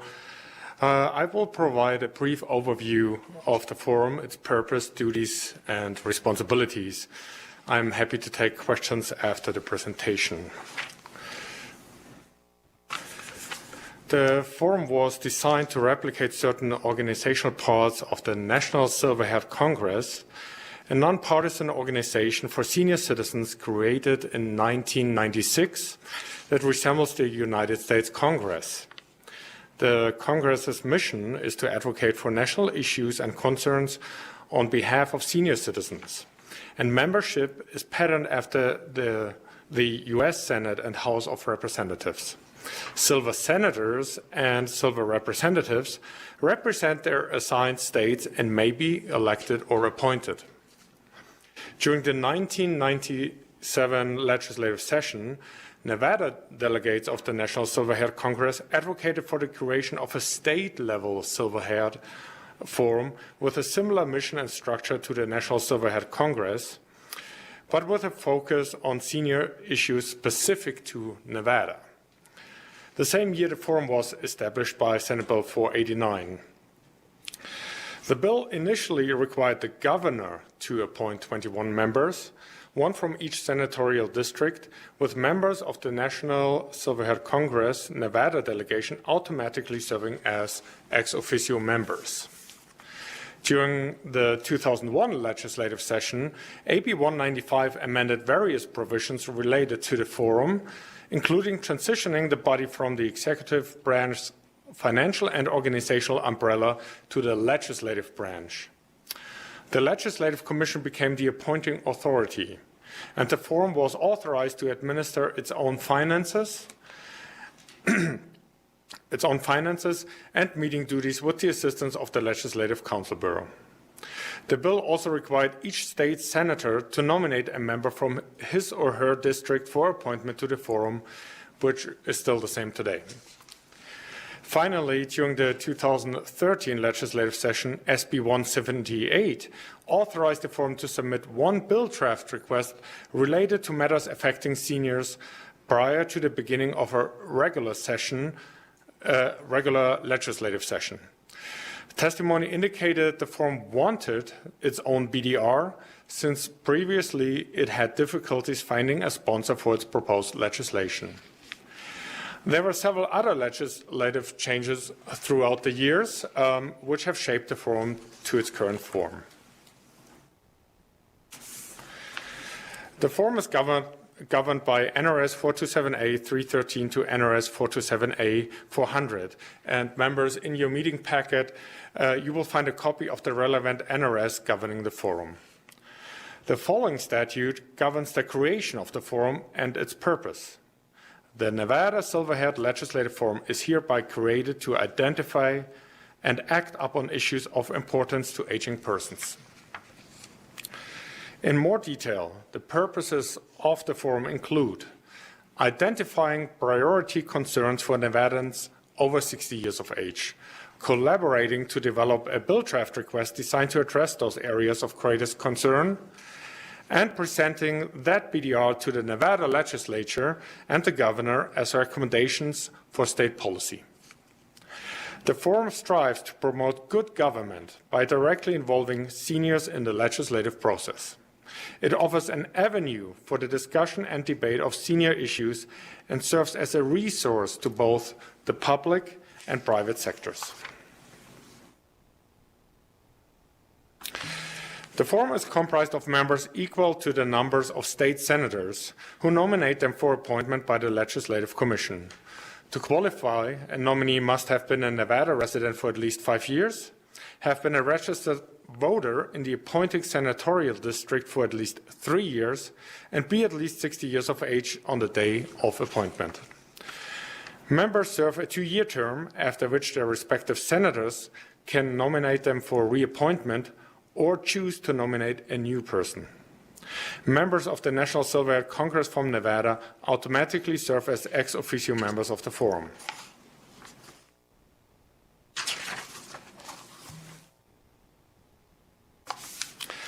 The forum elects its own officers from the appointed members, as we did earlier today.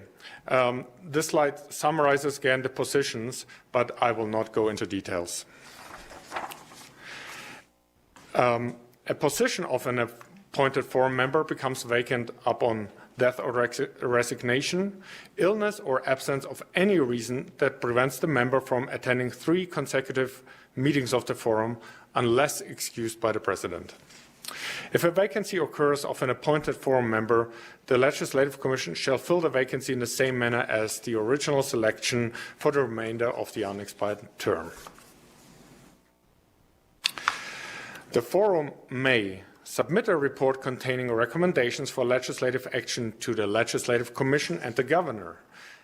The forum may also accept gifts, grants, and donations, and adopt procedures to conduct meetings of the forum and committees thereof. As alluded to earlier, the forum may request one bill draft request on or before September 1st, preceding a regular legislative session, which is every even-numbered year. So, for example, the forum may submit its bill draft request to the legislature any day before September 1st, 2022. The Legislative Commission may allow for an extension of this deadline under certain circumstances. Members may appoint an advisory member of the forum, but no advisory member has ever been appointed by the forum in the past. Such an advisory member could be, for example, a subject matter expert who provides specific information and recommendations to forum members. I will not go further into detail about this section, but wanted to bring it to your attention as it is part of the law governing the forum. The forum must comply with the provisions of the open meeting law. My colleague, Ashley Kalina, already provided you with details regarding meeting guidelines, decorum, and some highlights about the open meeting law. So I would rather talk about what kind of issues the forum usually considers at its meetings. In the past, the forum studied senior issues such as the provision of respite care, improvements in the provision of long-term care services, protection of senior citizens from abuse and neglect and homelessness among senior adults, just to name a few. At the last meeting before September of an even-numbered year, the forum usually has a work session. That means staff from the Legislative Council Bureau, like Ms. Kalina and I, prepare for you a work session document that consists of several recommendations based on witness testimony and possible actions that you may take. You may then vote on each of these recommendations, and actions available to the forum members include, for instance, the drafting of one bill draft request to amend NRS, resolutions, statements in the forum's final report, and letters of recommendations or support. Our staff will provide you with more detail about these actions, recommendations, and the work session document when we have the actual work session later this year. One thing I wanted to mention, forum members can also work with their respective senators to propose additional BDRs to be carried forward by the senators during a legislative session.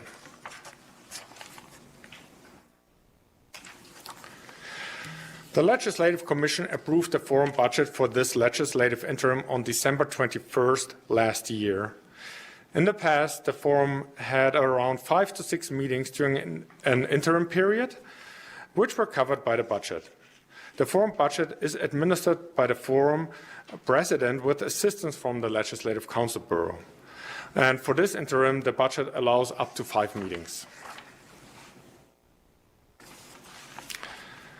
The budget usually supports travel expense reimbursement and per diem allowance for forum members.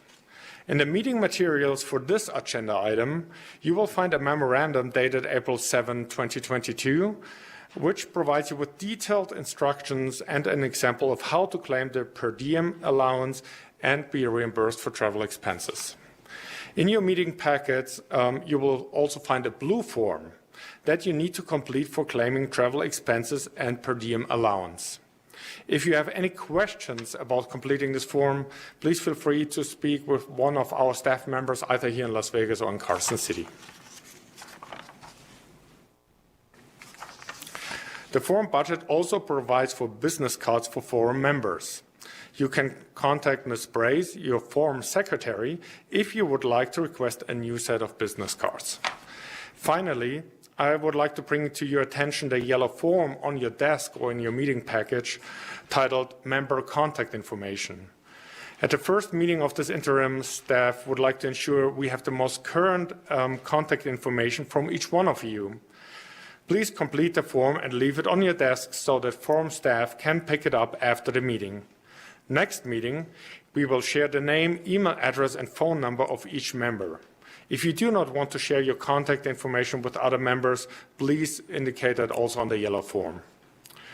The Legislative Council Bureau is sending forum-related materials electronically via email in an effort to be environmentally conscious and to communicate with you in a timely manner.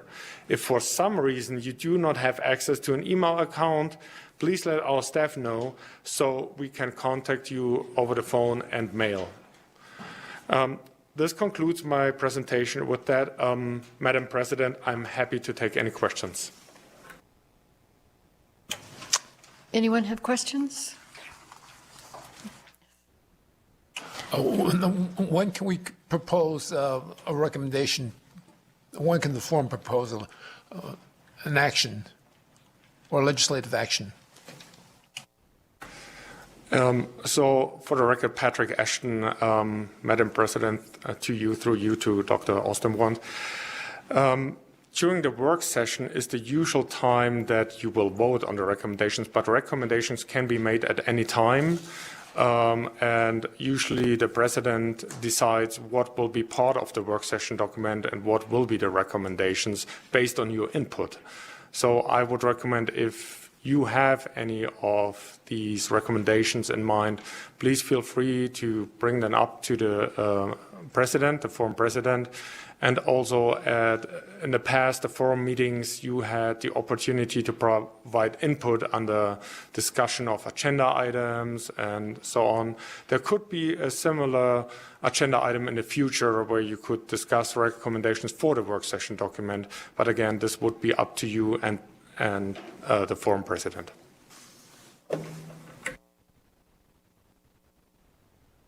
Any other questions?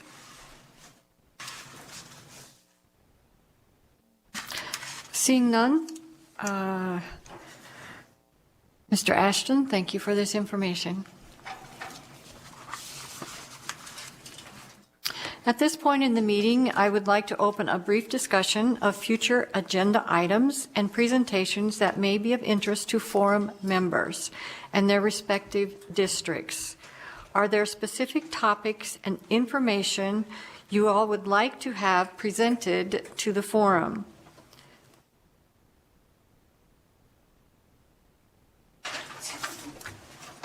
Yes. For the record, Dr. my Wand? name is Dr. Austin Wand. I hate to be dominating some of these things, but you know my concern here is we've heard the impact of this COVID-19 pandemic on everyone, and especially on seniors. And I think this is really an important issue, and I will work with my senator, but I think we should really be urging our legislators to make sure that we do as much as we can to vaccinate people, and to get out the truth about this, the vaccinations, and how important this issue is. And it's an ongoing issue, and we need to continue to fund research and development on this matter. Thank you. Anyone else? Madam President, Mercedes, please. Yes, go ahead. Yes.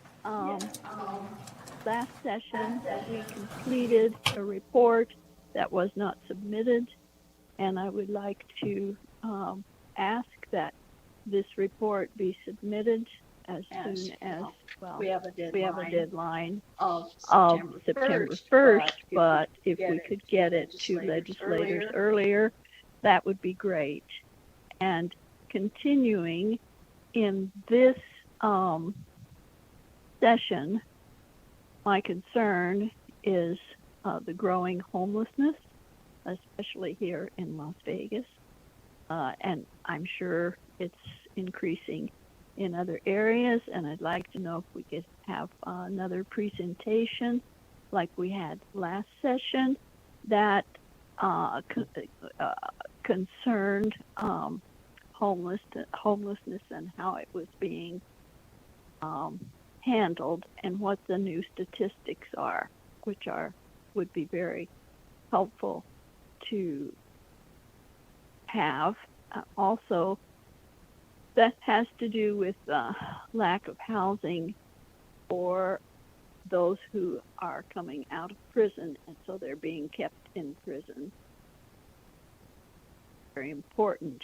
And this time, we are going to honor those who lost their lives during interim pandemic, who were members of this committee.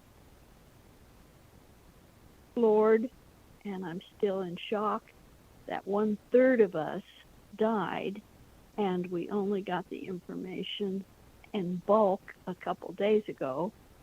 And I would like to have consideration that next time a person dies on this committee, we are notified, all of us are notified one by one, instead of having the shock that is that took place this week. For me, as a Nevada chaplain, I was totally devastated, and I wondered why I didn't hear anything from Barbara Albright, because she had invited me to work on something with her, and I thought, well, I guess everything is on hold, but apparently that was not the case. So it would be nice if when one of us dies, that all of us were informed, instead of getting it in a bushel basket poured on our heads.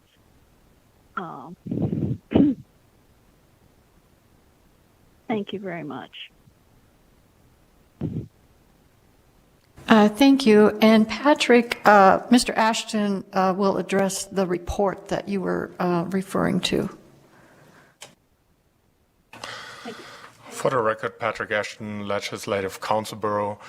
I just wanted to mention that the last legislative interim was interrupted by the COVID-19 pandemic, so the forum unfortunately could not meet to finalize a work session document, to finalize its final report and BDR. For that reason, no final report nor a BDR was submitted to the legislature and the governor. This is the first meeting that we have reconvened. A lot has happened, unfortunately, in these past 2 years, including the death of members and staff that we will address at the next agenda item. I just wanted to mention that our staff at LCB worked very hard to make sure that new members are appointed to the forum, that we find a meeting date, and that it is a safe time to meet again. And it appears like we are at this point right now, and hope that the forum will be able to have its work session again, final report again, and also submit its BDR for the upcoming session next year. Thank you, Madam President.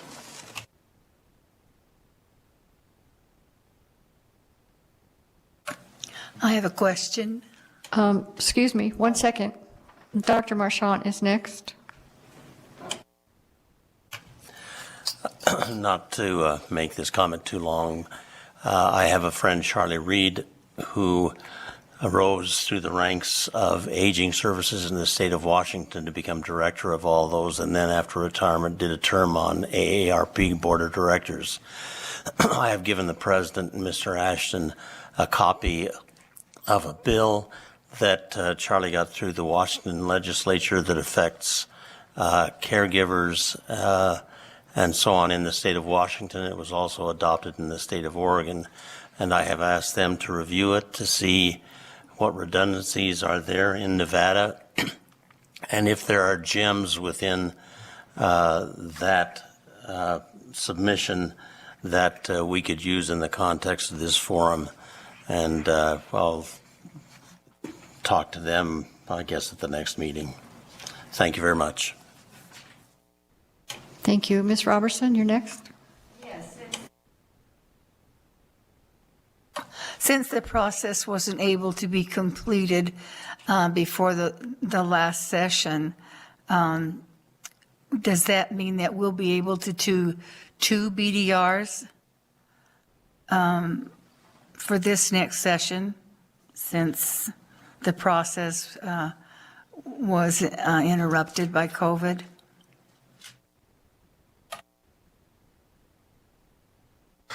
For the record, Patrick Ashton, Legislative Council Bureau. It is my understanding, no, this would not be possible. There will be only one bill draft request.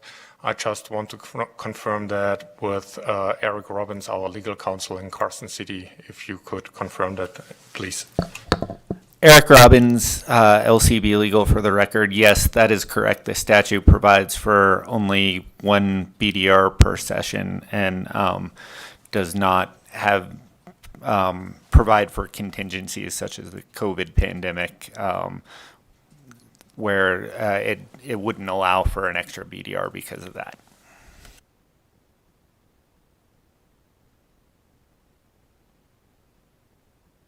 Thank you.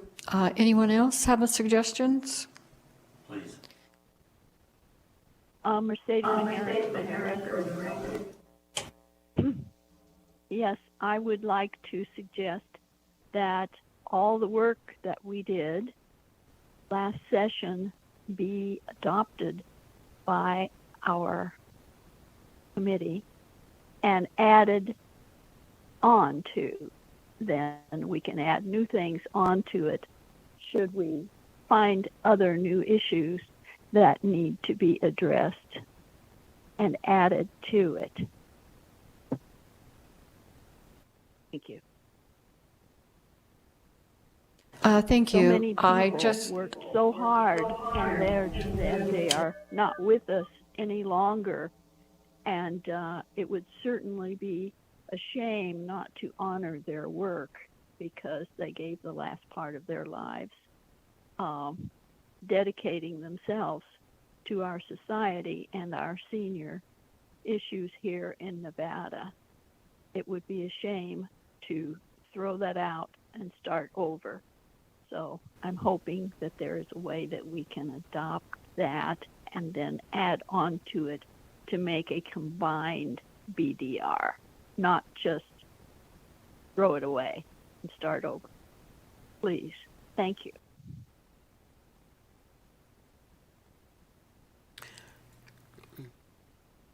Okay. This is Lucille from Carson City. Will you be able to work on that to let us know when members die or get sick or what happened? You have contact in your area. Otherwise, we're not aware of them.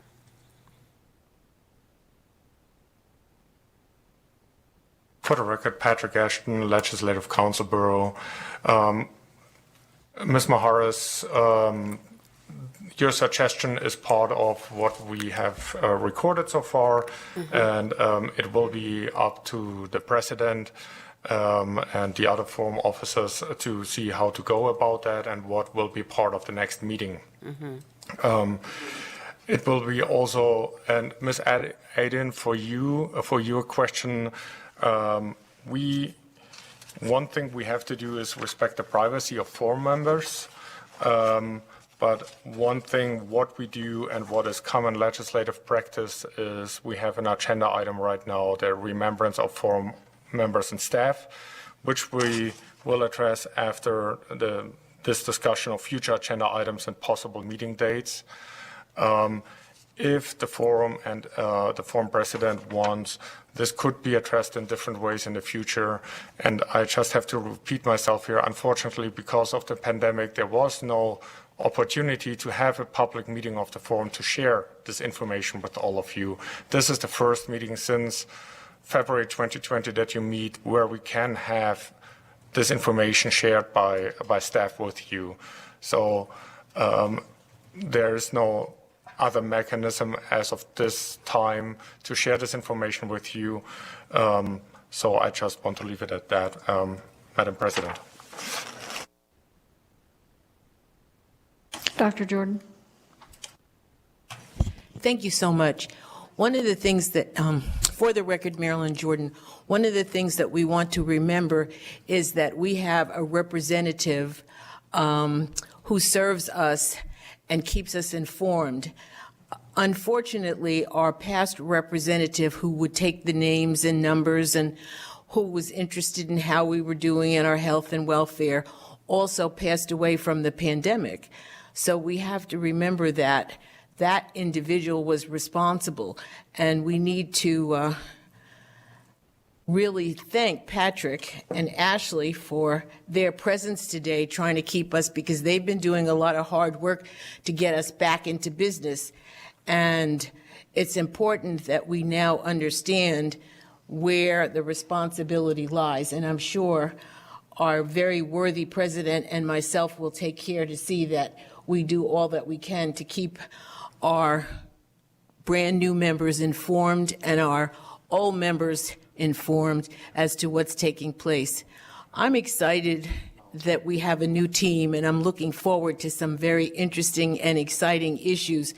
But I don't think it would hurt us to go back and look at the wonderful work that was done by our previous members so that we can really initiate some of the things that they were doing, and I thank Maharas for doing that.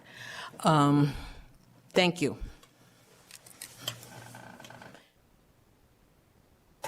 Dr. Marchant? For the record, William Marchant, not to advocate a subterfuge, but notwithstanding the limitation on us submitting one bill draft, there's nothing to prevent each of you from, through your appointing senator, for requesting things from the legislature. Please don't forget that.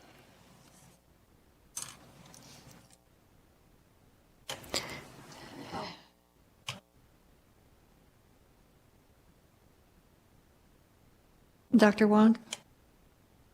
Yes, I have a question for future topics, and I wonder if it's appropriate that we talk about something that's of general interest as well as of interest to seniors, of course.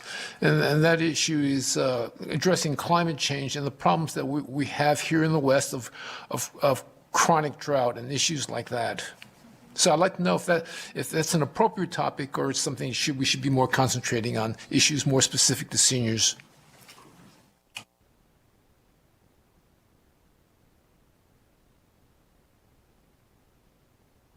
Any other suggestions for future things you would like to hear about? Yes, Ms. Robertson? Just so I can get it clear in my mind, you're not able to give us the BDR information from the last session? Is that what you said? Was that what I heard? For the record, Patrick Ashton, Legislative Council Bureau. The forum did not decide last legislative interim on a BDR because it did not have a work session and could not vote on any recommendations. This is why there is no BDR from the from last interim that was considered last session.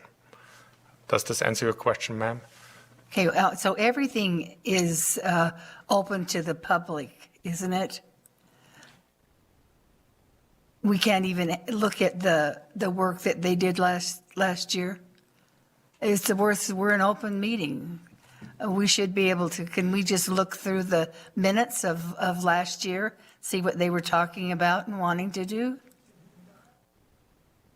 Thank you, Madam President. For the record, Patrick Ashton, Legislative Council Bureau. Members, the past meetings that the forum had during this last interim, they are all on the legislative website. You can access all the meeting materials, the minutes. You can even watch it. It can be video streamed. You can watch it on the legislative website itself. Also, if you require any assistance in accessing these meeting materials, our staff would be absolutely willing to help you in any way possible so you can find the information that you are looking for. Madam President.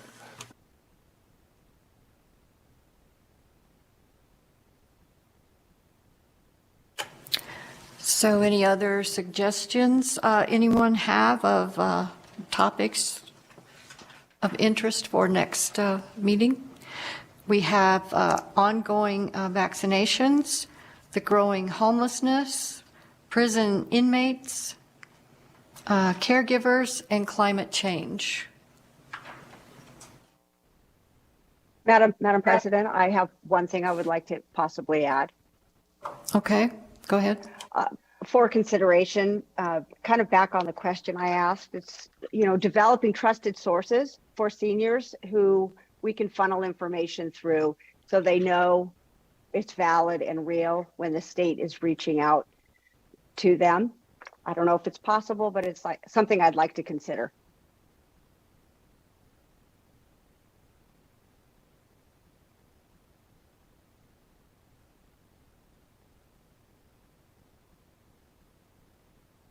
All right, thank you. I've added that to the list. So, yes, do you have something, Ms. Levitt? Madam Chair, Peggy Levitt for the record. It sounded to me like to the information that we got today that transportation for seniors is a major issue everywhere. And I just think that ought to be thrown in the pot. I'm from Boulder City, and we have an organization that helps provide transportation for some seniors, just a volunteer organization. And we also have Silver Rider, and it's still not enough. And we're a small community, so I can't even imagine what it is like in larger communities. So I think it's worthy of a discussion.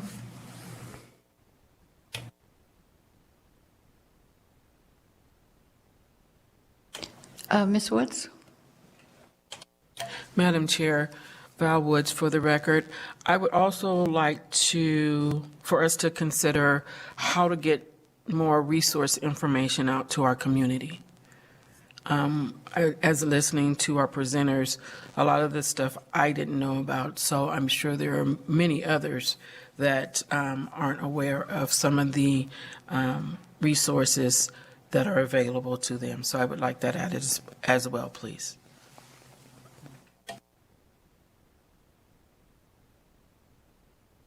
Thank you. Anything else?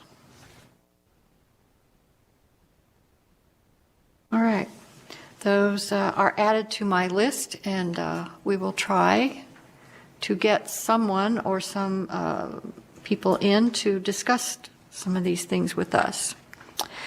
Now, we also need to determine a date for the next forum meeting that will allow the majority of our members to attend. I would like for us to have a meeting in May. It seems we have a lot to discuss before we can talk about what the BDR is going to be, and we must have that no later than August 31st. So does Thursday seem to work for the majority? And would May 12th or 19th work? I was looking at the calendar, and it seems that those two dates right now are open for our meeting rooms. The 19th, oh, I'm sorry.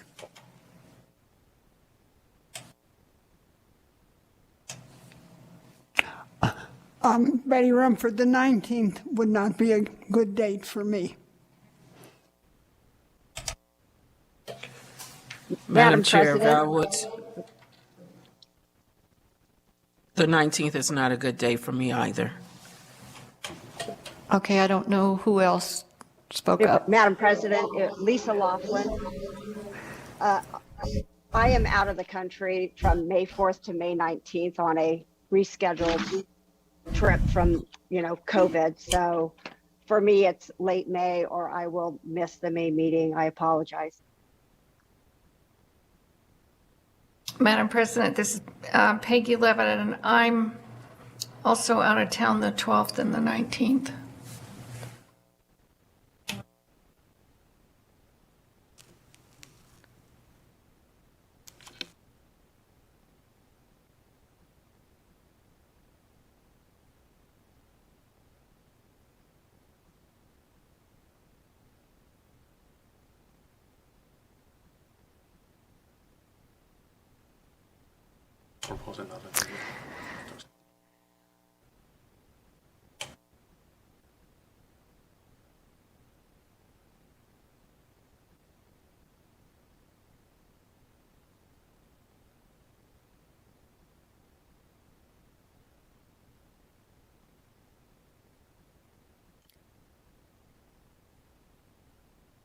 So everyone except the 2 members, May 12th is good. It seems like 19 is not good for several people.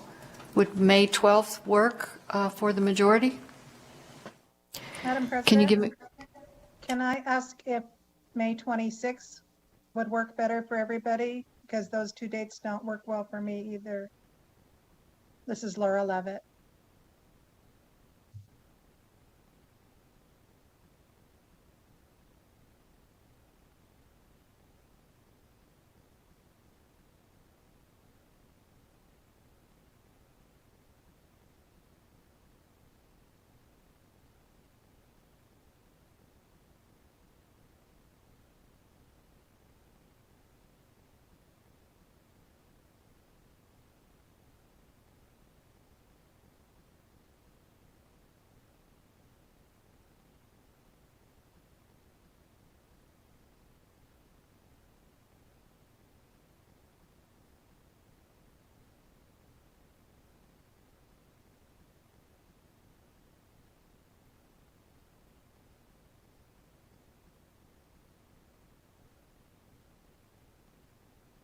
We're checking the LCB calendar to see what other dates are available.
All right, members, it seems the 2 days that we would have availability is May 12th, which is a Thursday, or May 17th, which is a Tuesday. How do those, any of those are okay with the majority?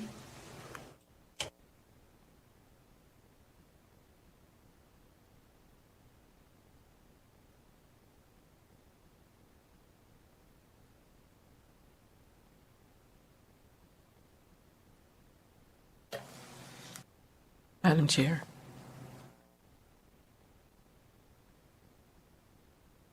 Madam Chair, for the record, Val Woods, I will not be available on the 17th.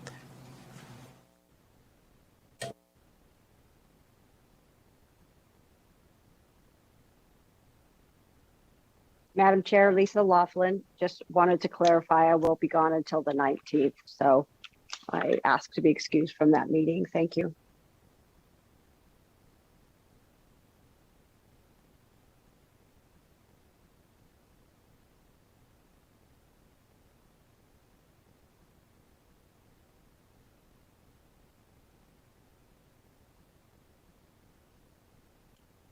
After speaking with Mr. Ashton, since those are the only 2 days available, they will be sending out an email for you all to say which of those 2 dates would work best. And when you answer the email, then we'll determine which date it will be for sure, but it will be the 12th or the 17th, as those are the only 2 dates available in May that we can get both of the rooms. Thank you.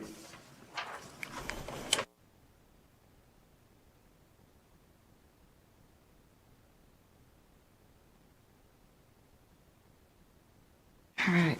Forum members, thank you for your input. Please keep in mind that our staff members can also provide policy and research assistance to help us make informed decisions about the issues reviewed and studied by the forum. Feel free to reach out to Mr. Aston or Ms. Kalina if you have specific questions or if there are presentations you would like to have scheduled for future meetings. The next agenda item is the remembrance of forum members and staff. We would like to now spend a few minutes in remembrance of forum members and staff who have recently passed away. Mr. Ashton, I will now turn the time over to you. Thank you, Madam President. For the record, Patrick Ashton, Legislative Council Bureau. Member, as I alluded to you earlier this morning, we had several forum members and staff who passed away during the last 2 years. The forum members and staff are Verlia Davis Hoggart.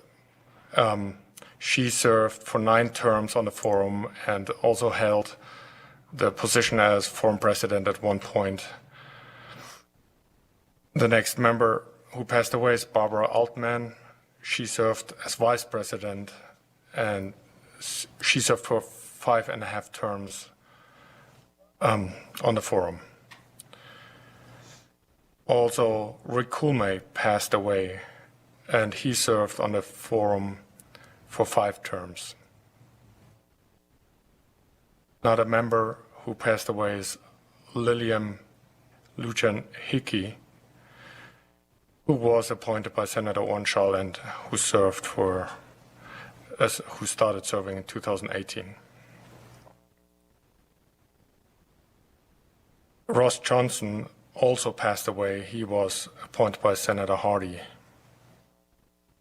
And Toby Cooling, originally nominated by Senator Settlemyre, who served 1 term on the forum.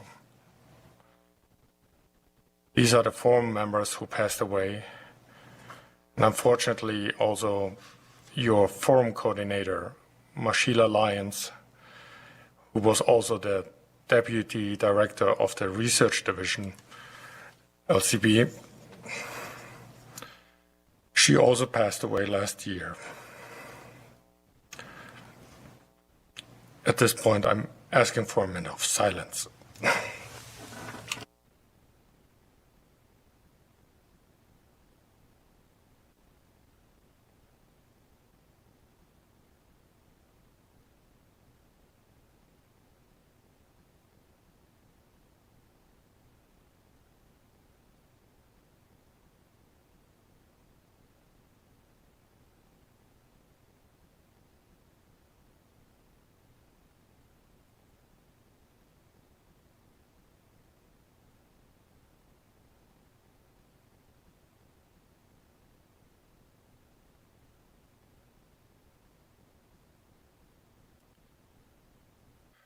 May they rest in peace.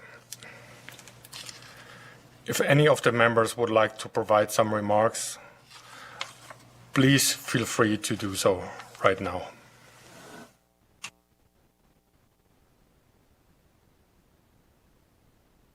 Yes, this is Mercedes Maharas. Madam President, may I speak? Yes. Thank you. I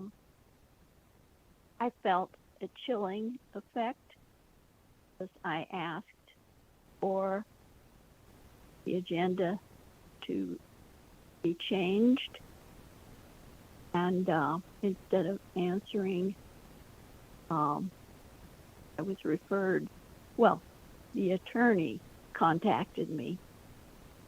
I understand that we still have freedom of speech, and I'm grateful that we do have a remembrance time for 1/3 of us who died, that this can be worked out with staff members instead of referring to an attorney.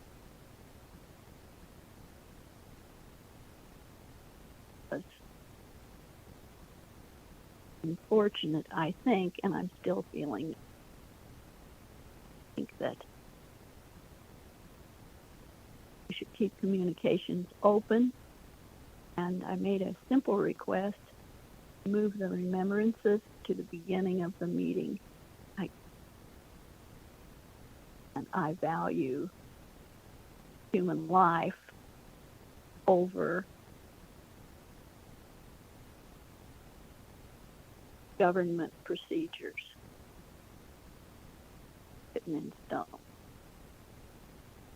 Thank you.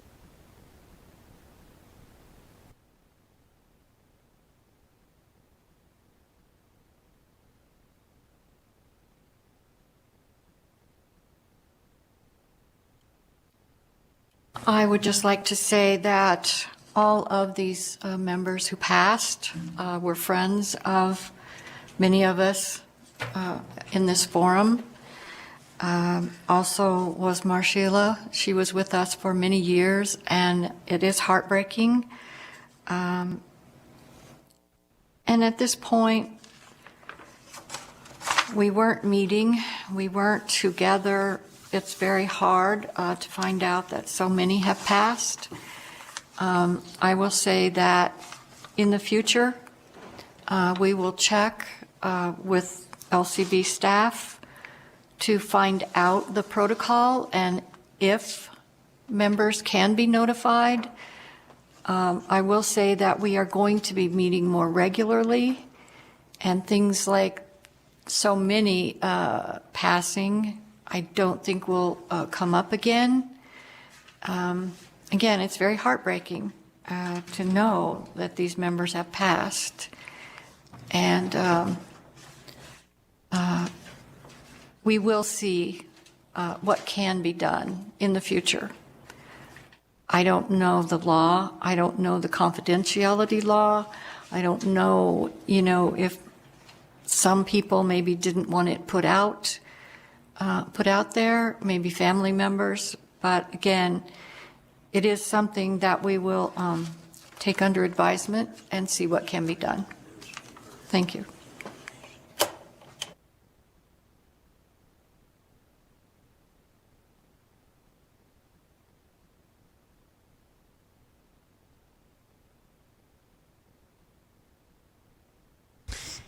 Madam Chair, do you think Yes. Do you think it's okay now for us to visit the nursing homes again?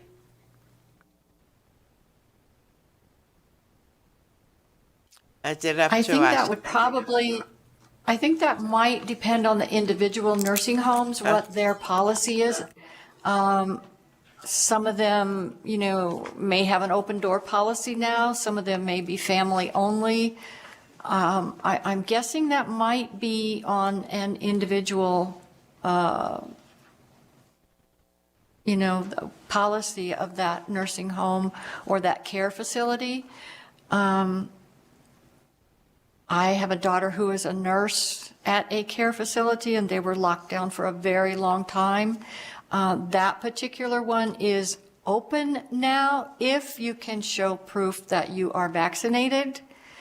Like I said, I don't know, some of them might have a different policy, but I would definitely check and start visiting our friends again, definitely.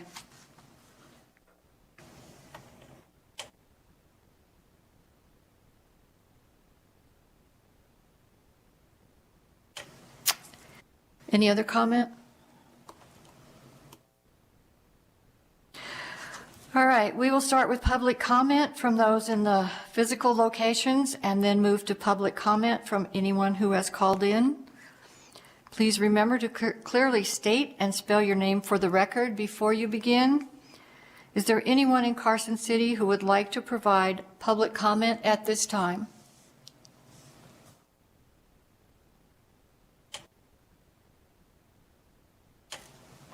Seeing no one there, is there anyone in Las Vegas who would like to provide public comment at this time? And again, I don't see anyone in our audience. BPS staff, please add the first caller with public comment to the meeting. Thank you, Chair Alvarez. Your public comment line is open and working. However, there are no callers at this time.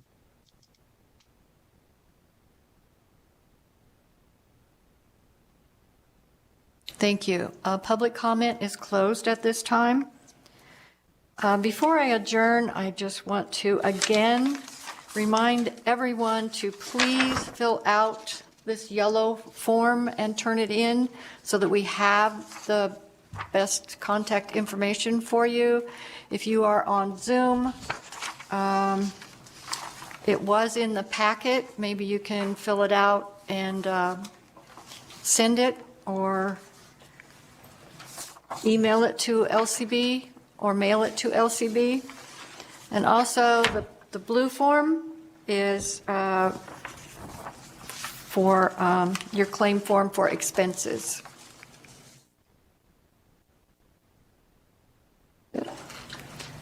Meeting adjourned.